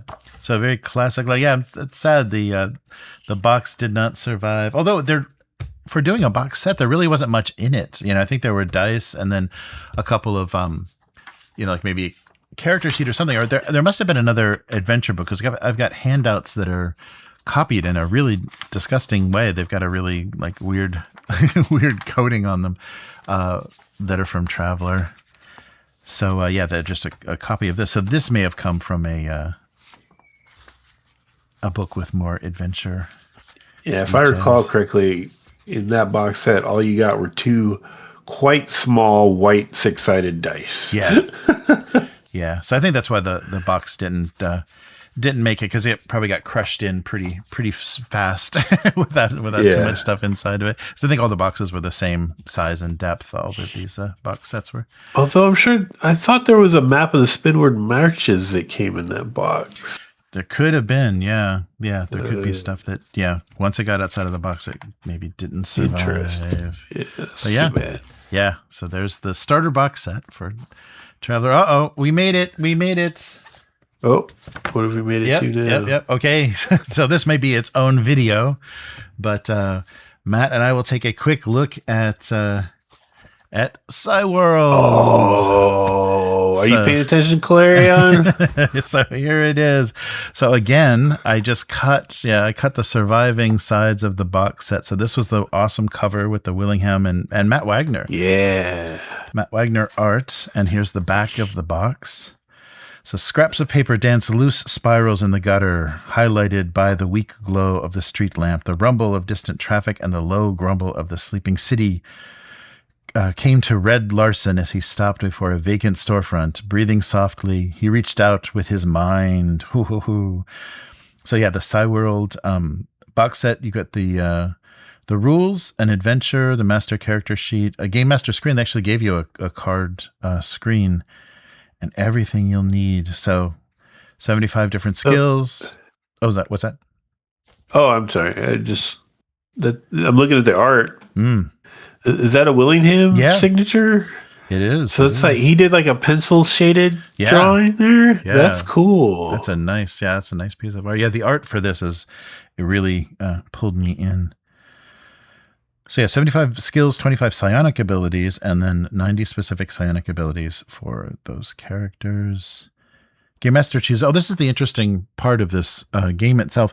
The Game Master chooses the exact nature of the near future. So yeah, this is set in the near future in which the game takes place. So you decide whether the Psis are an evil force and a threat to the democratic institutions, or that the government is using Psis as a scapegoat to allow the government to assume greater dictatorial powers. Players take the roles of either Psis or government security personnel, depending on the background chosen for the campaign. So Psi-World is a fast-paced game of excitement and action set in a near-future world wherein psionic powers have appeared in a small portion of the human race. All you need to add to the game are your paper, pencils, and lots of your own imagination. So yeah, I agree with you, Calarion. 75 skills, exclamation point. Yes. All right, let's find out what those skills are. So yeah, here's our rule book. So it looks like we've got a rule book, and here's our screen with some character sheets. That looks a lot. like the Bushido screen. Yes. I think they formatted everything very similarly. Yeah, the character sheet isn't too insane. You got quite a few stats. Was that 7? Yeah, they don't give you room to have 75 skills. That's for sure. Right. Your choice of. All right. And then the Underground Railroad. Oh, and I think where did I get these from? Yeah, another adventure. Maybe this is the box set adventure, and I got this later because I think this is an extra book that came out later. So I think this was the adventure that was included. And here's another adventure. And here's a character. Oh, a couple characters. Leon. Leon doesn't have any stats, though. He's just, maybe that was... oh, wow. Here's all the characters. Gerard. Leon, there you Gerard. go. Yeah, that guy only has like 5 skills. Right. Yeah, right. Zora, not taken from Blade Runner, I'm sure. Pris, yeah, not taken from Blade Runner. Oh, I'm it's sure. everybody. Rachel. Oh, wow. Rachel. Yeah, and they've even got background. So Rachel is the secretary at Transco, former member of Nexus. Oh, I'm stealing heavily from Blade Runner. Wow. Oh, man. Yeah, lots of... Well, it did say near future. Yeah. You chose Blade Runner, apparently. Stephen Swift Morris. It's a So what are the names of some of those skills you got jotted down? Oh, there? yeah. So the psionic skills, move object, manipulate, sound, TK missile, TK shield, levitate other, flight, heat, cold, blast, TK light, and create emotion. Wow. You have a lot of skills. Yeah. Yeah. This is insane. An insane amount of skills. But I guess, 38 skill points. So I guess I'm spending them. I'm spending them wisely. And then just, the basic skills are acrobatics, computer, electric guitar. He took electric guitar as a skill. Yeah. Nice. Yeah, it's crazy. So lots of characters started up for Psi-World. I think this is just, here's the sheet and more paper. Do you have any memory of playing it, or was it just like you bought it and messed around with it? I remember doing the characters. I think we started, but I couldn't. I couldn't get anybody to stay with it, because I think we started, and that's why I did. And maybe that's why we got stuck on Blade Runner. Was somebody brought that up, and we were just using that as our reference. So we just added everybody. But they did give you a nice cardstock character sheet in the box. That's cool. They did that in Bushido too. I think that was an FGU thing. Yeah, that's a good idea. That makes it much more survivable. And shit happens, man. That's what we used to say in the 80s. Shit happens. That's so funny. I think one of my friend's moms worked at a sticker factory, like a vinyl sticker printer, and so she would always bring home random fight stickers. Give the shit happens sticker to your kid. Let him put it on his car. All right. Yeah, so here's the basic rule book. So we'll take a look and see. So this is Delcar and Sharon. And I like that idea that, and I don't know how that goes with the adventures, if they make the adventures, you able to play either side with the player characters. Oh, yeah. That'd be a lot of extra work, huh? Right. But I like that they set it. So the big attraction to this game for me was at way too young an age, I think like 10 years old, I saw scanners. And also I was reading a lot of X-Men. And so the kind of setting, like the having powers that you're keeping secret and stuff, and being mutants being hunted. This was really appealing, and seeing that weird, although I don't think there is psi battling. I think there's no rules for using psionic powers against each other. Like they don't cancel each other out or anything. I think it's just for using it on non-psionic characters and the outside world. So I don't think they have mind bolt versus mind bolts kind of fighting, but or what is it, like anti-psi shields and stuff like that? Right. Yeah, I wonder. Yeah, I don't remember anything like that, but that seems like that could come up. All right. Yeah. So, well, if we ever figure out how to get it to the virtual table, I'd definitely vote for being the psionics people that are being hunted. Yeah, I think so. Yeah, I think that would be very fun to have the world against you, or at least the government. I think that would be a lot of fun, and that would be, and especially because it's in the role play, then it comes down to when do you reveal your abilities. Yeah, that becomes really, really cool. Yeah, so your standard attributes plus Psi. So I guess you got 6 plus your Psi ability. Attribute based. Yeah, a lot of these things they're reminding me of Bushido. I think they had sort of a loosely general system that they built things around, but then each game they would build it out more for whatever the setting was. Right. Yeah, so you're generating your stats with a 2d10.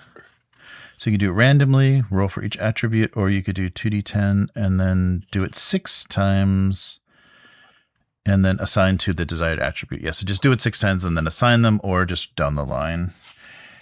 Old school. Yes, this is 84.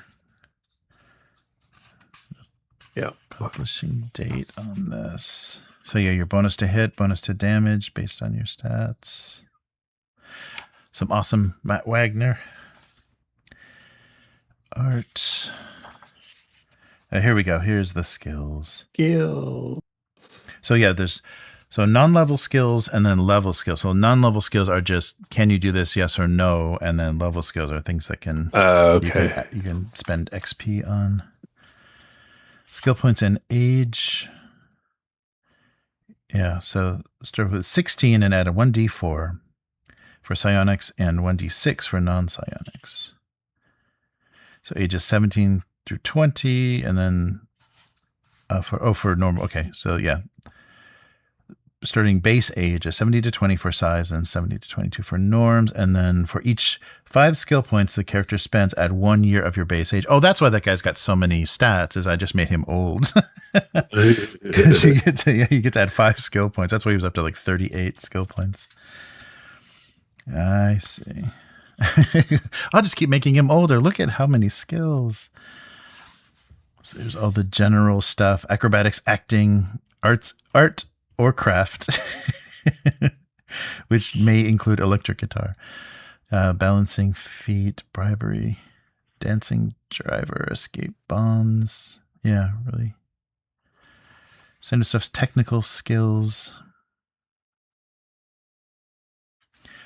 Yeah, so I think the stuff in parentheses is level. Oh yeah, and then like vacuum suit, level or non-level. Oh, that's cool. So they give you I didn't remember that. Base stuff. Wow. Yeah, that may be why we got triggered, like why we started thinking Blade Runner, like the off-world colonies and stuff.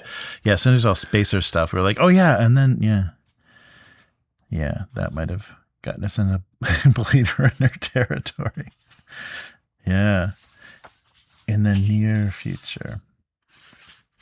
And the descriptions of all the mechanics for all of the stats. Yeah, and so much of this, it has to be narrative, because you can't, you have no idea what adventure you're playing when you're building a character, so it has to be like part of their backstory. They take hunting or whatever, because choosing anything that would be useful is impossible when skills get this insane. These lists get so long. Nice.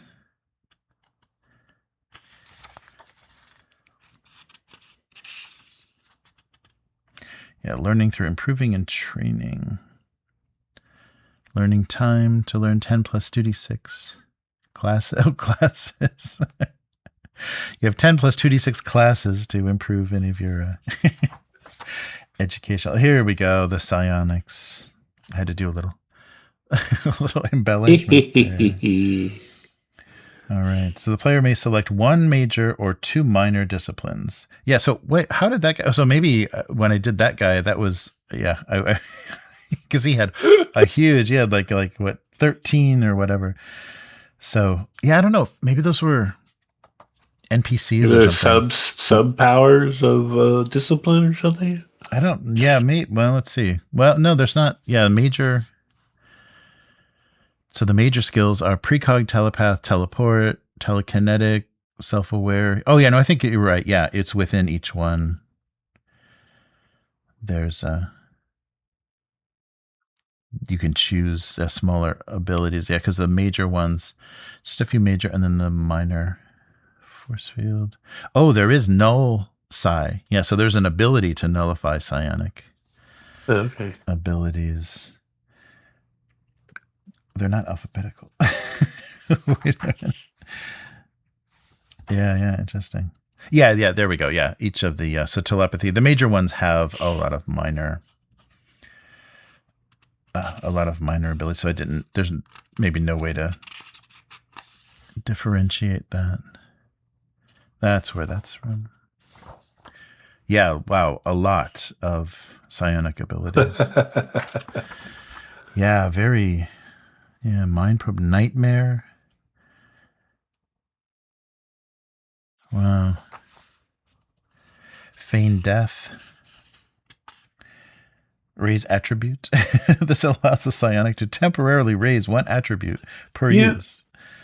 A lot of games with psi powers have a feign death power. Yeah, right. Is there like a famous movie with psionics that someone fakes their death? I've always wondered why that's a thing in all these games. Yeah, I wonder. There must be an inspiration from somewhere. Yeah, you're in a death-like trance. Only trained medical will be able to detect.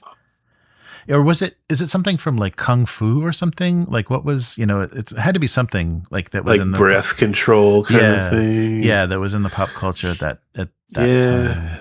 Yeah, you might be right. Martial arts stuff. Yeah. Where people were like a chi power. Right. I appear to be dead.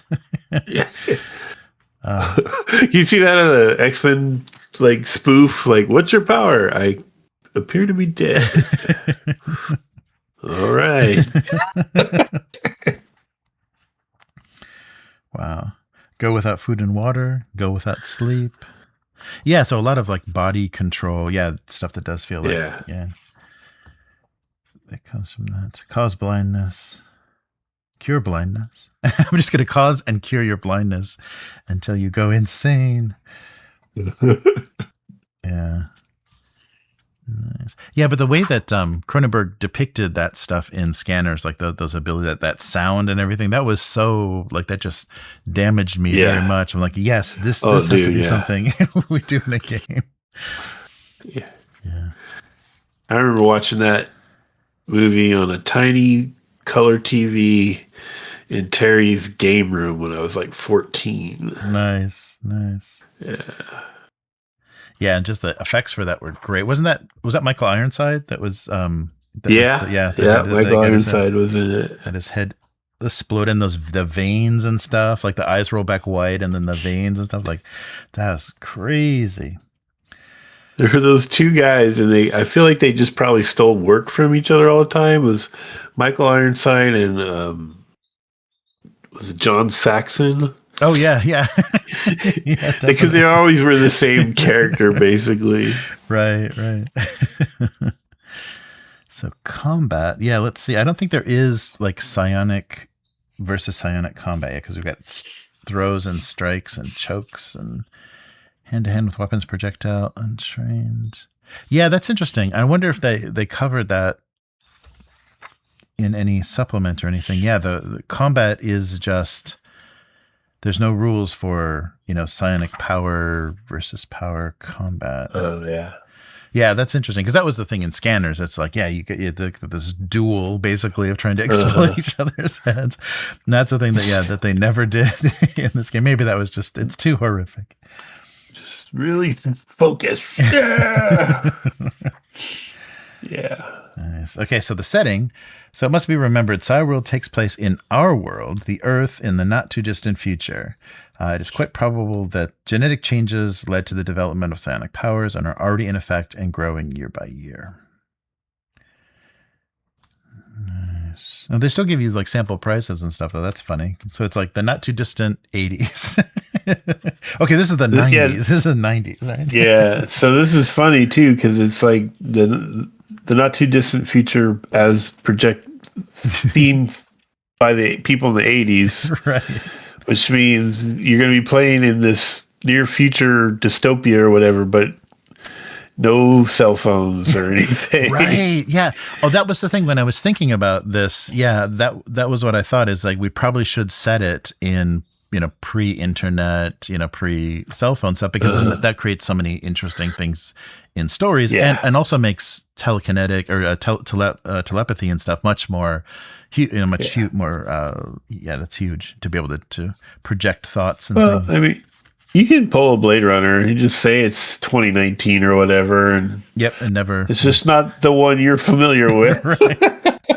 Or after the Wi-Fi wars, when Wi-Fi was right. Yeah, definitely. Oh wow, that's it. So things not covered by the rules. So let's see. So many specifics about the world have been left to the game master. Vehicles and travel.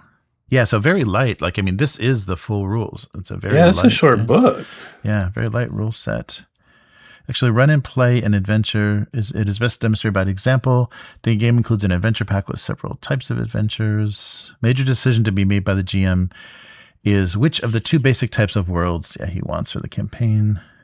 First session, the players and the GM should be spent creation of characters. Oh, there we go. A session 0, as you may want to call it someday. Yeah. I think this would be fun to give this a try. I think the character creation is gonna be take a little while, but I wonder if anybody's made a Foundry module for it. I wonder, because you're saying this basic 2D10 thing might be very very standard. Like the D10 might be very standard for all of these games. So somebody may have built it, especially for Foundry, because there's so many people supporting. It's funny too, because it looks like, looking at the skill section, they stuck with percentile scores. Oh yeah, right. Yeah. So check it out. In Bushido, for no reason that I ever could figure out, you would calculate your skill score, which would basically be a percentile value, and then you had to change it back into something you could roll in a D20. Oh, right. And you didn't need to. There was no reason for it. Yeah. But because they did that, they made all their modifiers, and all their charts apply to a D20 instead of percentile. Right. It's I wonder if they did that just because of D&D. Maybe, yeah. And that was what people were starting to get used to is role-playing RPGs are D20s. Yeah, interesting. Yeah. I wonder what that thinking was and when that switch was made. All right. I don't know this from experience, but I've always been told that of all their games, Chivalry and Sorcery is by far the most complicated. Oh. But I've never played it, so I don't know. Oh, hey. Janet Jackson did the maps in this adventure module, so that's fun. Probably not that Janet Jackson, but she would have been pretty young. So here's example of their adventure. So this was included. Yeah. So that would be fun and this might be a thing where, just like we did with Daggerheart, it might be fun to do a world building. If you're secret, who's against you, who are you allied with, and where do you want to set this? Is this? That would be cool. Yeah, you could just come up with 10 sort of broad questions for the group, and we could just round table it or something. That'd be fun. No, that would be very fun. Yeah, and I'll take a look through some of the existing adventures and see, what they kind of intended to do with some of the what were some of the goals or directions. And then here's a Underground Railroad was another support. This didn't come in the starter set, but it was another support. And includes that symbol. Is that symbol supposed to represent the Psionic Underground? Yeah, I think because it showed up here too. Yeah. Yeah, so the Greek letter Psi is Oh. of the Psi Protection Okay. Agency. Yeah, the PPA. The organization is known as Psi Police or Psi Pigs in the vernacular of the Enclave. Yes. Oh, So maybe they're the bad guys. Yeah. Yeah, I guess depending on which way you play it, you can be... so you all have this tattoo somewhere on your body. Yeah, because this one... So yeah, they're talking Underground Railroad, so it definitely sounds like, yeah, you're the renegades, you're against the... Yeah. So the Free State, the Confederacy Society. Oh, wow. Yeah, they got their own map and everything. Oh, so we've like politically changed things. Yeah. Interesting. Yeah. So there's some world lore in there somewhere. Yeah, definitely.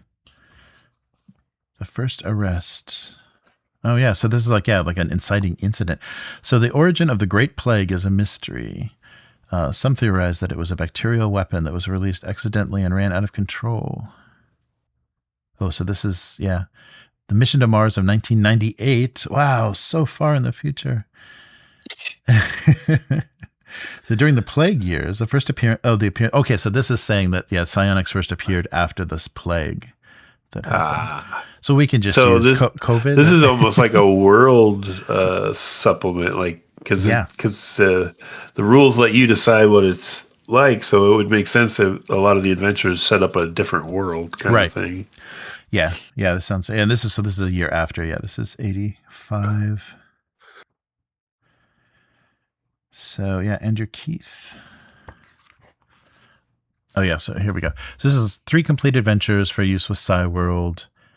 All are set in the same locale with the same background to form an interconnected campaign. The background setting can be the basis to an ongoing campaign as well. The 3 adventures contained in this book included, there you go. That's a campaign book. They just didn't know how to express that back then. Yeah. It's an adventure supplement.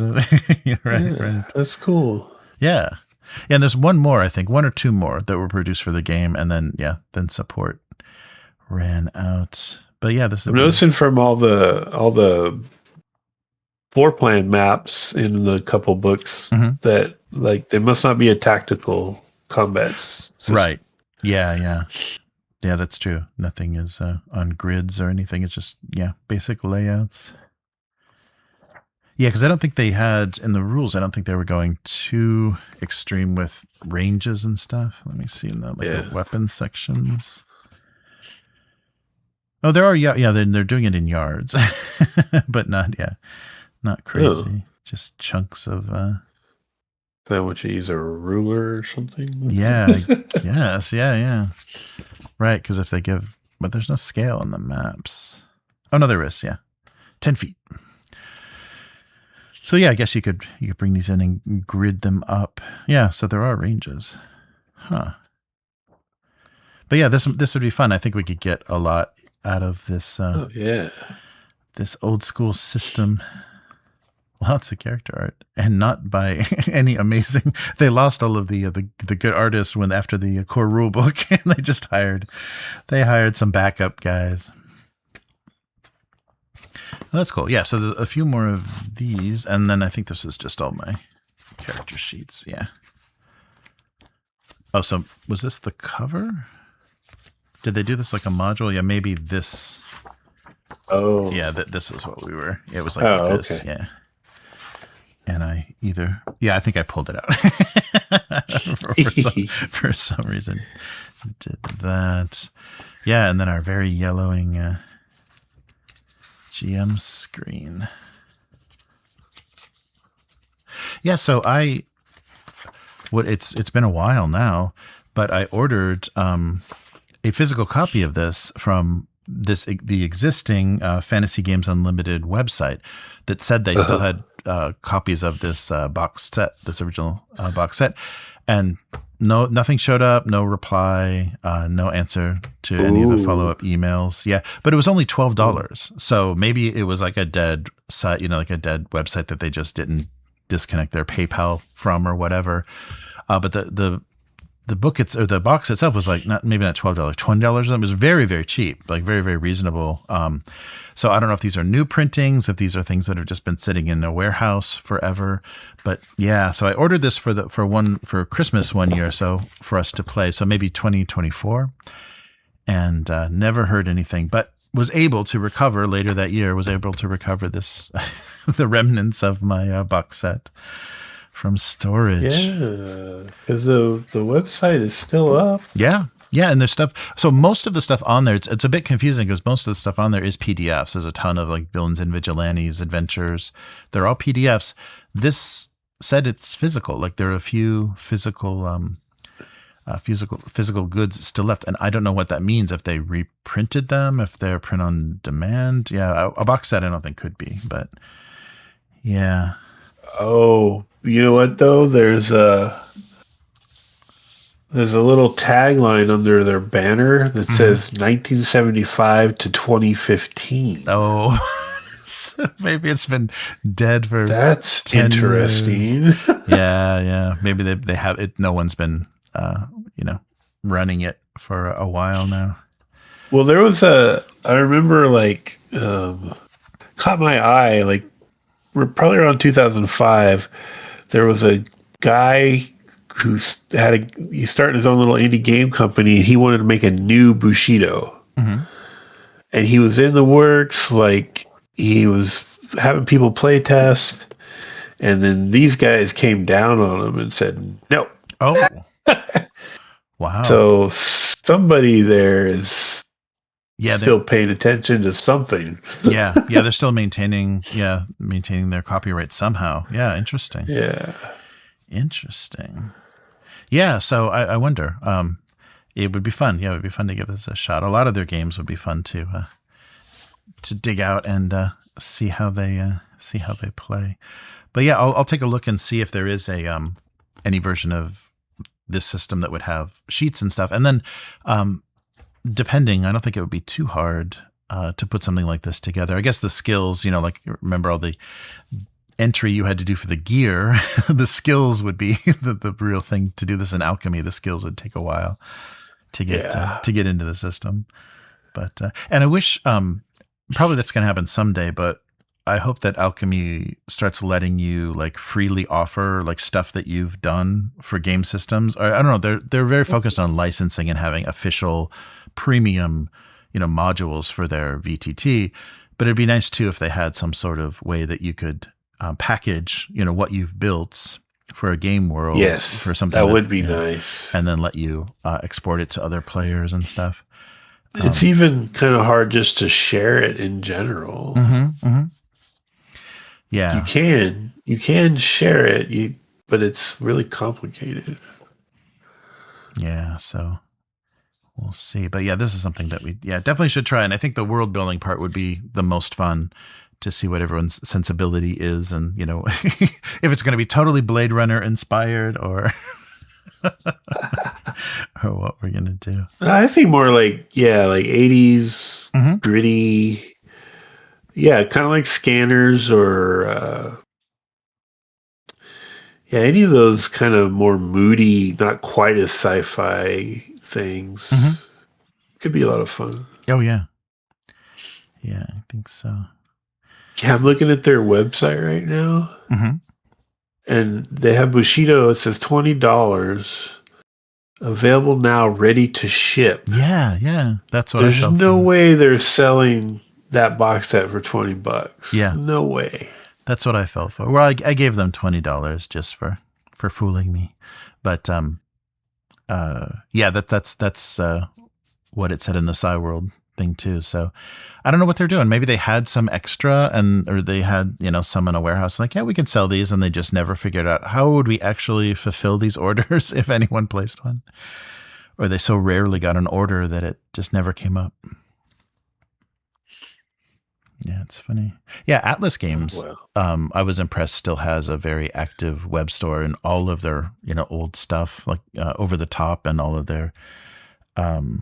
Over the Edge? Over the Edge, and all of their stuff is still available on their web store. Ars Magica, dude. That's still popular. Yeah. and definitely got to order it straight from them because they got screwed over by Amazon, as we talked about on that weekly. But well, cool. So so this has been everything that was rescued from the the end of the world that happened. Yeah, that was cool. I'm like having all kinds of nostalgia bombs right now. Yeah, so there are the miniatures left. So yeah, we do have some miniatures to go through. And now that I know we've been through some of this, the catalogs and things, we may be able to ID some of them. There's a really great wiki that does an index of photographs of every metal miniature from the 80s. So you can find stuff pretty easily if you have some idea who made it or when it was from. So yeah, so we've got some miniatures to look at in the future. Cool. I'll just have to be masked up so I don't inhale too much lead powder from that. Yes. Well, cool. All right. Well, thanks, everybody that hung with us in the chat, and thanks, Matt, for doing this together. Yeah, that was cool. Yeah, lots of good stuff. Makes me want to buy a bunch of old Dragon magazines and stuff. I know. Yeah, are there digital? I guess there probably wouldn't be because that's why they have the, that's why they did the best of and stuff. They probably don't have any of the stuff scanned. Maybe. I mean, based on the stuff they put on Drive-thru, they've scanned a lot of old stuff. Oh yeah. Oh, that'd be cool. Yeah, that'd be really cool. Yeah, that would be a good idea. So who owns Dragon magazine now, I wonder? I imagine Wizards, right? Yeah. You think that was part of it? Yeah.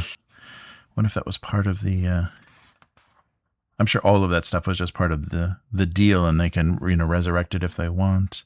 But yeah, I guess though, why would they do a magazine when they could just make you pay a subscription for D&D Beyond?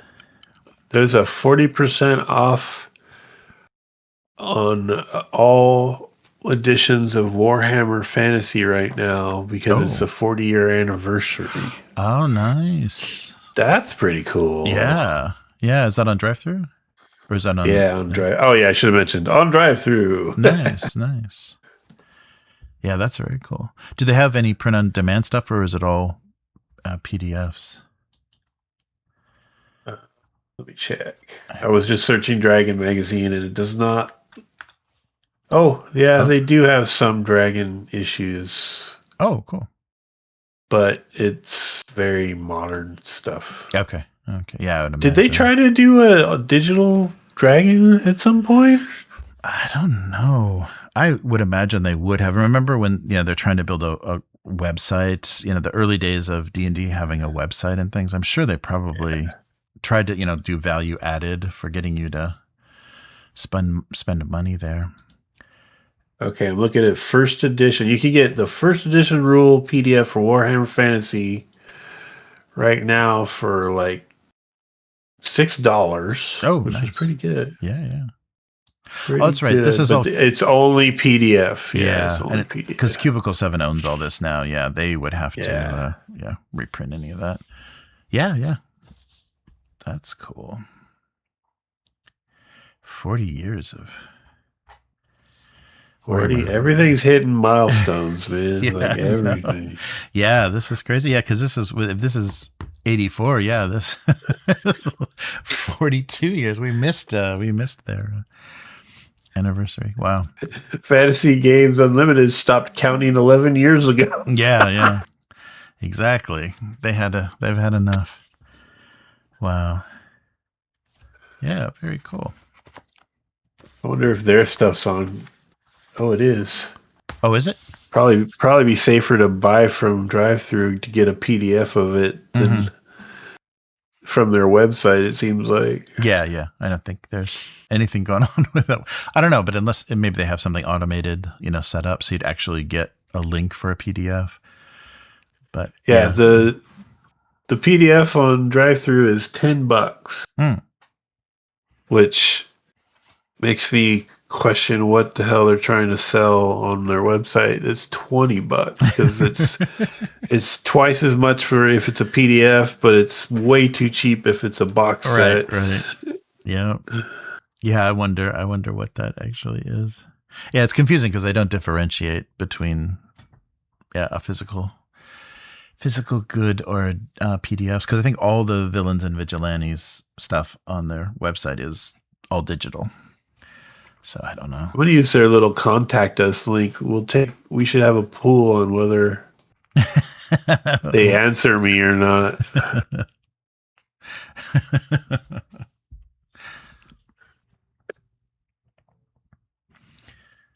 Cool. Oh yeah, let me take a look in the chat. 75 skills. Their email address for their contact link is sbbizar@gmail.com. What the hell is that? Wow. Yeah, I don't know. I don't remember. I think I went through PayPal. Like I contacted their account through PayPal. So I don't think it was that email. Good stuff.